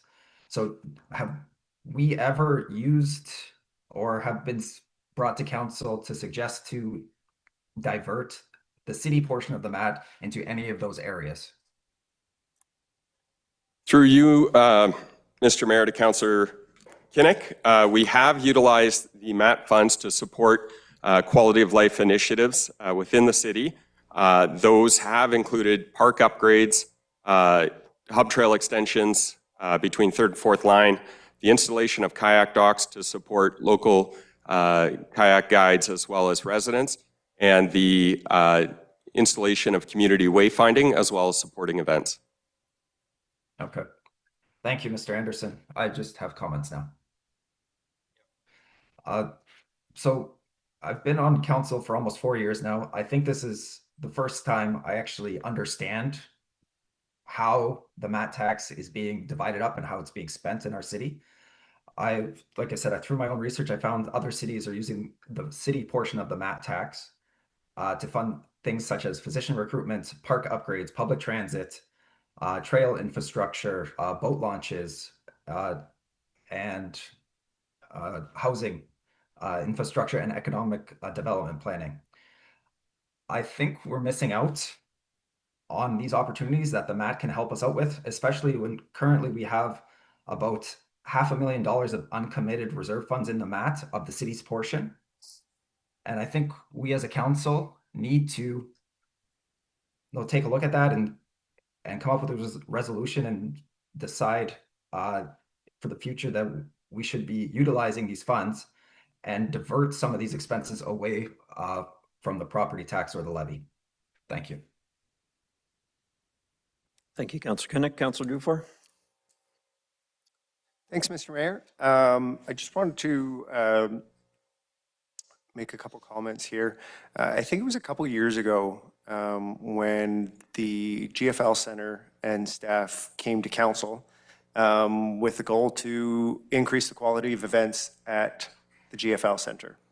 The proposal that came to council was to approve a significant increase in budget in order to run more events at the GFL Center. I believe it was $200,000. It didn't necessarily come with a detailed list of which bands they were going to go get, but they said, you know, this is the money we want. This is what we think it'll take to get good quality events in this space. And if that's what council wants, then give us the direction, give us the funds, and hold us to the results. Council at the time approved it. I think since then, well, case of pneumonia aside, it's actually gone really, really well. You know, we've seen some great bands be attracted. Events have been well attended. And, you know, I don't see why events at the Plaza would be treated any differently. I think that $18,000 is, as many councillors have pointed out, a pretty small events budget for something that we want to be highlight in our downtown. I think that having non-levy funds to increase that budget makes a lot of sense to me. I have also done a lot of research, and I've sat on council many years and understood the MAT tax a number of times, and I've yet to find any municipality that's using it to fund physician recruitment. And as for park upgrades, I would really like to point out that the Plaza is the main park downtown. It's arguably the only park downtown. And it makes sense that we would be using these MAT funds to fund programming there, to hopefully drive better tourism outcomes. So I support the original intent of Councillor Caputo's motion. I would like to see a larger budget go towards events here, and I think the MAT is a very suitable place to take those funds from. And those are my comments. Thank you very much. Councillor Dufour, other councillors, questions, comments? I've got a number of comments. And I think we can talk about the value of 50,000 and what it could get us and what it can't get us. But the reality is that all the discussion, I think, centers around trying to fix a problem that doesn't exist. Staff have not come to us and said, we need extra money to support programming at the Plaza. This was a council motion that asked what could be done if additional money was given to the Plaza. For the $18,000 in programming funds that we have for the Plaza already, we're getting 30,000 people or more at the Plaza each year. That's 60 cents a visitor. And I think that's a pretty good outcome on the dollars that we're spending. There has been no suggestion from staff that it is an insufficient amount of programming. There has been no suggestion from staff that it is an insufficient number of programming dollars. And so I think we are talking a lot about this because council put it on the council agenda. I just don't think that there is a need for additional money unless there is an identified problem. And this is not an identified problem. It may be a problem in the view of some councillors. I just don't think it is a problem that the community views. I think that the programming at the Plaza is well received. The events that are held at the Plaza are well attended. And we shouldn't be adding money to something that, that is not asking for more money when there are other demands in the community that are asking for more money. And so I also think that $50,000 that's being requested here does not factor in the additional money that we put towards the Downtown Development Committee at budget time. We added $50,000 to that budget for things like downtown street parties, for things like supporting events in the downtown that could impact or could benefit the Plaza. But this is the first year that we've had that money in the budget, and we don't know how that's going to play out throughout the year. I know Josh is hard at work, or Mr. Ingram, sorry, is hard at work on ensuring that the in-house downtown development committee is functioning better than the previous DTA.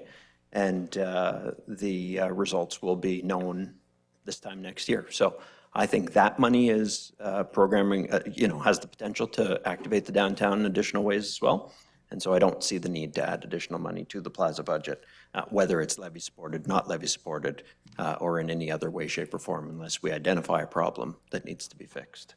So I don't support this motion and don't intend to support asking for additional information on something that I don't support in the first place. Councilor Caputo? Thank you, Mr. Mayor.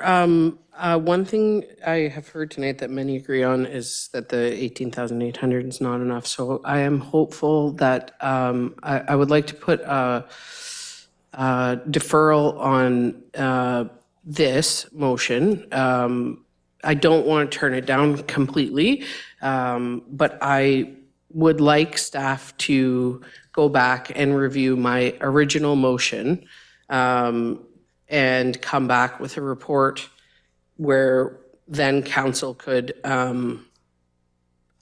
review the option here that is being given to us and potentially have more detail from Mr. Ingram, who is running the Plaza. I think it's very clear that we're going to need some more information and maybe some places where that funding is needed, if it is needed. So I'm hopeful. I'm hoping to bring that as to defer this motion and bring that one from the floor. A referral back, I believe, Madam Clerk. Referral back to staff. Oh, I was going to treat it as a postponement with the reason being additional information was required.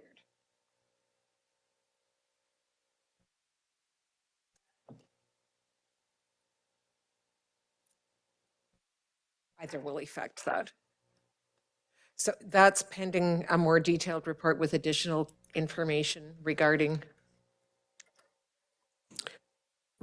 funds needed to activate the downtown plaza.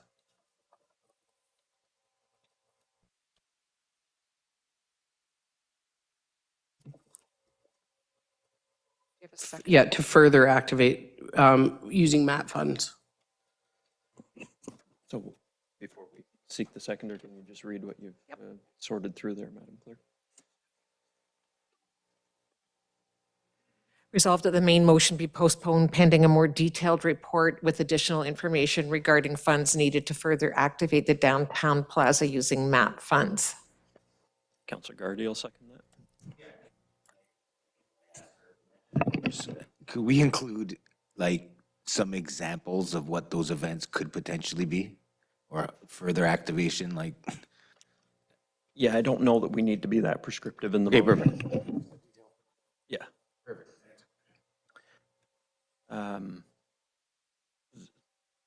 Councilor Gardy was going to second that. Yeah. Right? That's not why you, okay. Councilor Spina is going to second it. Okay, sorry. So Councilor Caputo's moving that, Councilor Gardy's seconding it. Spina. When I said Gardy, I meant Spina. Of course. Okay. Councillor Caputo has spoken in favor of it. Is there anyone that wants to speak against the postponement?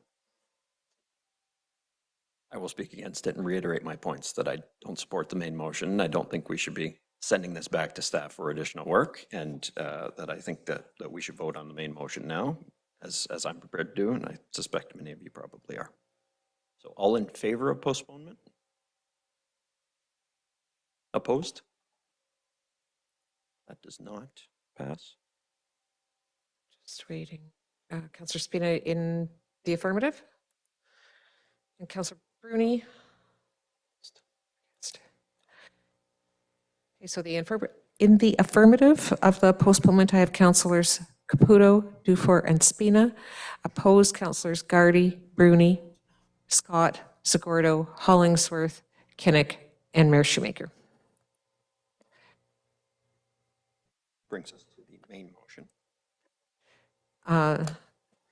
The main motion is by Councillors Scott and Dufour. Resolved that the report of the Director of Tourism and Community Development and Supervisor of Downtown Plaza dated April 13, 2026 concerning municipal accommodation tax funds to support Plaza operation be received, and that $50,000 of MAT revenue be allocated to events held downtown, including at the Plaza. Councillor Scott, you're on that? No. Yeah, I didn't think so. I don't think Councillor Scott wishes to move that. No. Councillor Dufour's the seconder. You're okay being mover? And a seconder for the main motion? Councillor Caputo?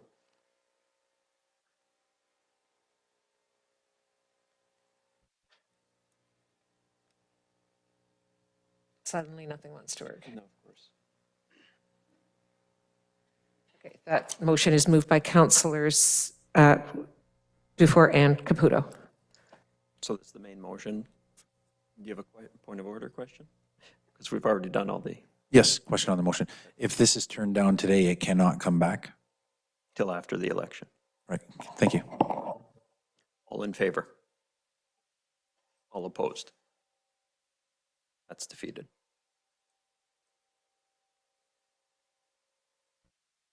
Councillor Bruni?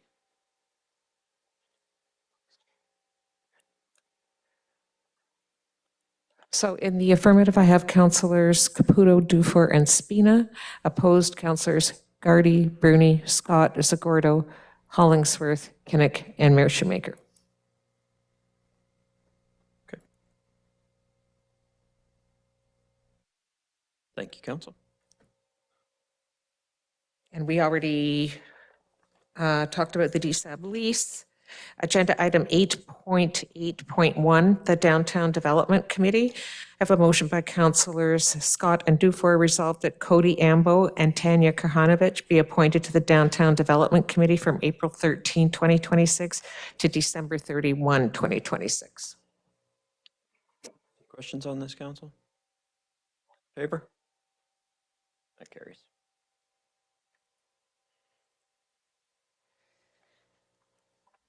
Brings us to agenda item 9.1, urban tree canopy. A motion by Councillors Gardy and Scott.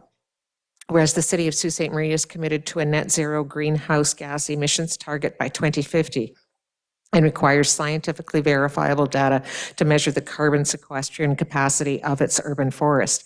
And whereas establishing a baseline forest inventory of the city's tree canopy, including species composition, canopy distribution, and carbon storage of our municipal and private tree canopy is essential for data-driven asset management and the identification of tree equity gaps in underserved neighborhoods. And whereas Sault Ste. Marie is a recognized hub for forestry excellence, housing, federal and provincial research facilities, and specialized academic programs. Now, therefore, be it resolved that City Council direct appropriate staff to establish a collaborative urban forest task force to provide technical expertise and research support for developing an urban forest management plan, inviting representatives from, but not limited to, Algoma University, Cameron School of Sciences, and the Department of Geology, Geography, and Land Stewardship, Sault College School of Natural Environment, the Ministry of Natural Resources and Forestry, Ontario Forest Research Institute, the Canadian Forest Service, Great Lakes Forestry Centre, the Land and Resources Departments of Garden River First Nation and Batchewana First Nation, the Sault Ste. Marie Region Conservation Authority, Clean North, and the Sioux Naturalists. Further be it resolved that city staff shall be requested to look to identify and apply for federal and provincial funding to offset the cost of a comprehensive urban tree canopy study, specifically pursuing streams if and when they are open to applications such as Infrastructure Canada Natural Infrastructure Fund to support the integration of the tree canopy as a recognized green asset for stormwater and climate mitigation, Environment and Climate Change Canada, Nature Smart Climate Solutions Fund, specifically for projects that demonstrate verifiable GHG emission reductions through improved ecosystem management or any other similar funding opportunities. Further be it resolved that the study utilizes modern technologies such as light detection and ranging mapping or others similar to establish a baseline for carbon storage and species diversity, ensuring the results are integrated into the city's corporate asset management plan to inform future climate resilient budgeting.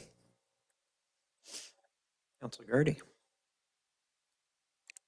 Yeah, so this, for the public, of the dozens who weren't watching the meeting, Mr. Ver, CAO, and Mr.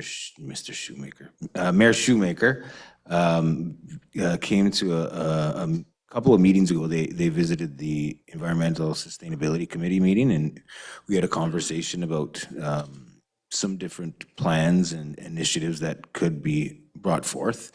They were good enough to hear us out, and were good enough to inform the committee of, some of the plans that are already underway. Emily Cormier, our sustainability coordinator, is always a really good asset too in bridging the gap between council and staff and that committee. And one of the things that came up was that there's been on the books, well, not on the books, but there's always been talk of doing some sort of account of our tree canopy. And I think, I know Emily started kind of working on it from the staff end after our meeting with CAO Ver and the mayor, and I started working on it from my end, unbeknownst to either of us. And then coincidentally, they came together for this meeting. So you'll see later on the agenda, there was an ask for us to support looking at the FCM for some funds for this specific type of purpose. So I'm bringing the motion forward because urban trees are more than just a nice to have. They are essential green infrastructure. And by conducting a formal inventory, we'll move from what could be described as reactive maintenance to smart asset management. The data will allow us to quantify our carbon sequestration, which is important, and to better manage our stormwater, which can ultimately lower our long-term costs. It also ensures that we are prepared for invasive species, and so that we can plan neighborhoods appropriately to ensure that regardless of postal code, that different parts of the community, whether current or in the future, will have the cooling and health effects of a healthy canopy. So I am hopeful to get your support on this, and I thank Councillor Scott for supporting me. Thanks. Ready, Councillor Scott? Nothing further to add? Okay. Are there any questions on this? Councillor Hollingsworth? Thank you to you, Mayor, and maybe to Mr. Vera. I don't know. This is a really good initiative, but I think there's a lot of this work's already being done. So I'm worried about duplication. From the Conservation Authority, I think Gerard's doing a lot of this, and he is the professor at Sault College and taking the lead on this. Before we accept this, I would really like to have a good understanding of what the current work is being done. I would hate to create another duplicate team when there is a team, I believe, already in the city doing this. And I know that this individual is also doing historical trees, working with Miss Virginia McLeod to identify historical trees in our community. So I understand the initiative, but before I vote yes on this, I'd really like to understand if this is already being done, just so that our staff is being used properly, if that's fair. So I'm going to vote no on this until we really understand, because I really think a lot of this is already being done. Thank you, Councillor Hollingsworth. There are no other questions. We can vote on the matter. All in favor? Opposed? That carries.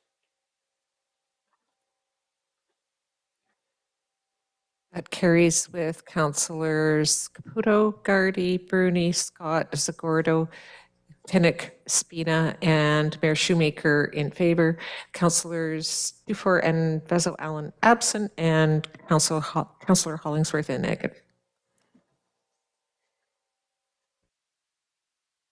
Agenda item 9.2, with respect to Pym and Church Streets, Councillor Vezo Allen was the mover and is unable to attend this evening. She's asked that that appear on the May 25 agenda. So that will take us to agenda item 9.3, Team Jacobs Way. It's a motion by Councillors Scott and Zagordo. Whereas Sault Ste. Marie has become synonymous with excellence in curling thanks to the success of Team Jacobs in the 2014 Olympics and the 2026 Olympics. And whereas the Sioux Curlers Association on Anita Boulevard is a foundational piece of that success and has been serving the Sioux curling community since 1944. And whereas in discussions with the Sioux Curlers Association, both the city and the association wish to recognize the unmatched achievements of Team Jacobs with 2 gold medal wins for Siouxite Brad Jacobs and 1 for locals Ryan Harnden, EJ Harnden, 5th Caleb Flaxey, and coach Tom Coulterman. And whereas the association and the city believe a fitting tribute would be to rename a section of Anita Boulevard so that the community could literally put Team Jacobs on the map the way they've put Sault Ste. Marie on the map.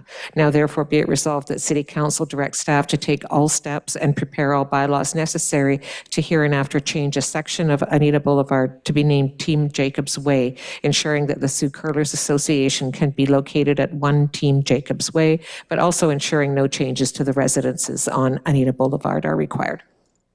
Thank you, Madam Clerk, and a lot of collaboration went into this one.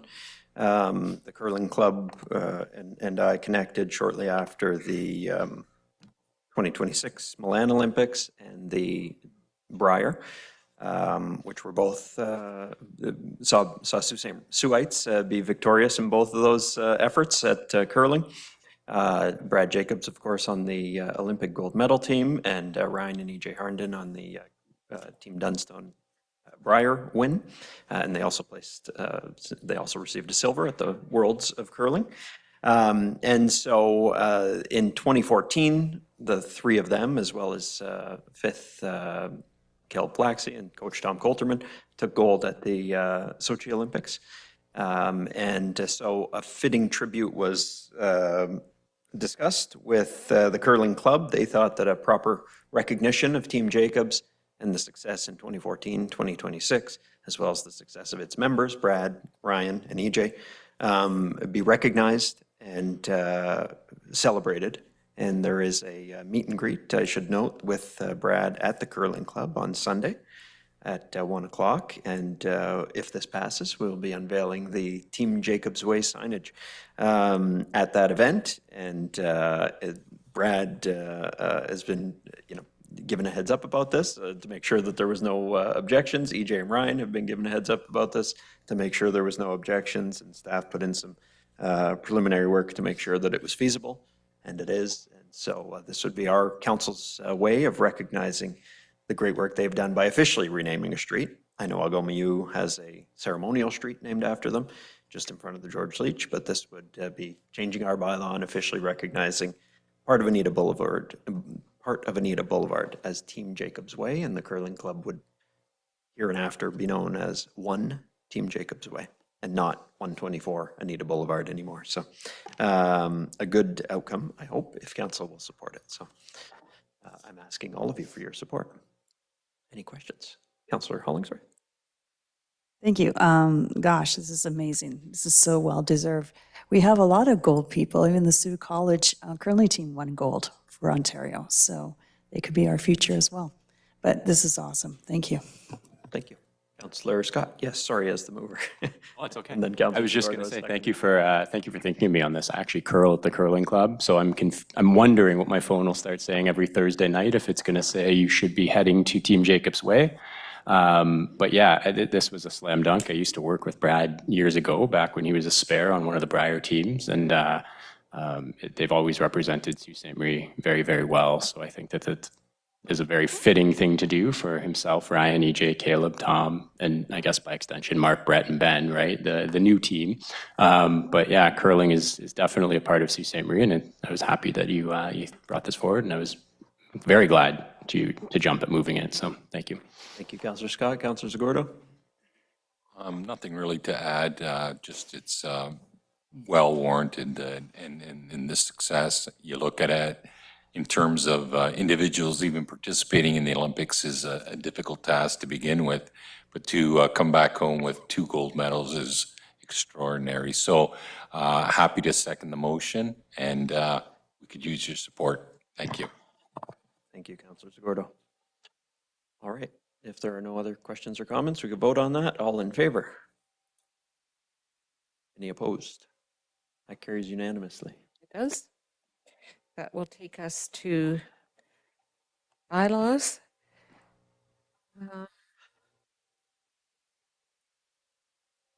Councillor Dufour is not in the room, so I'll have it moved by Councillor Gardy, seconded by Councillor Scott. Resolved that all bylaws under item 12 of the agenda under date April 13, 2026, save and accept bylaws 2026-49 and 2026-52 be approved. All in favor? Carries.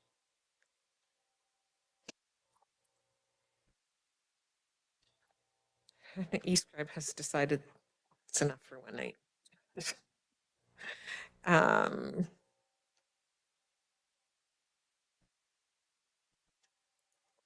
Bylaw 2026-49.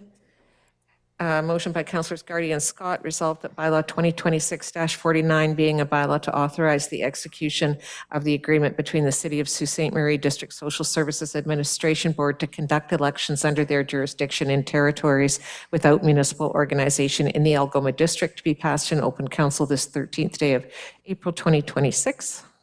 All in favor?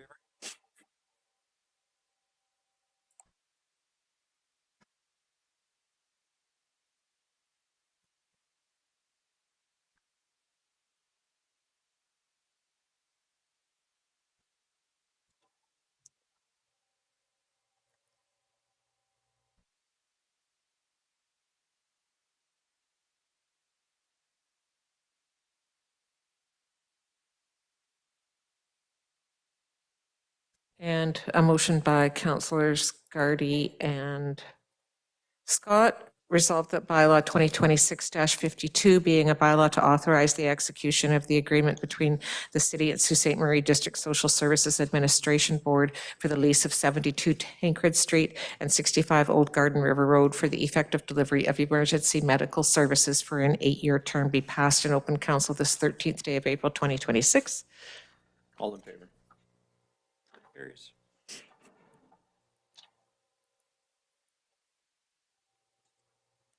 And a motion by Councillors Gardy and Scott that this council now adjourn.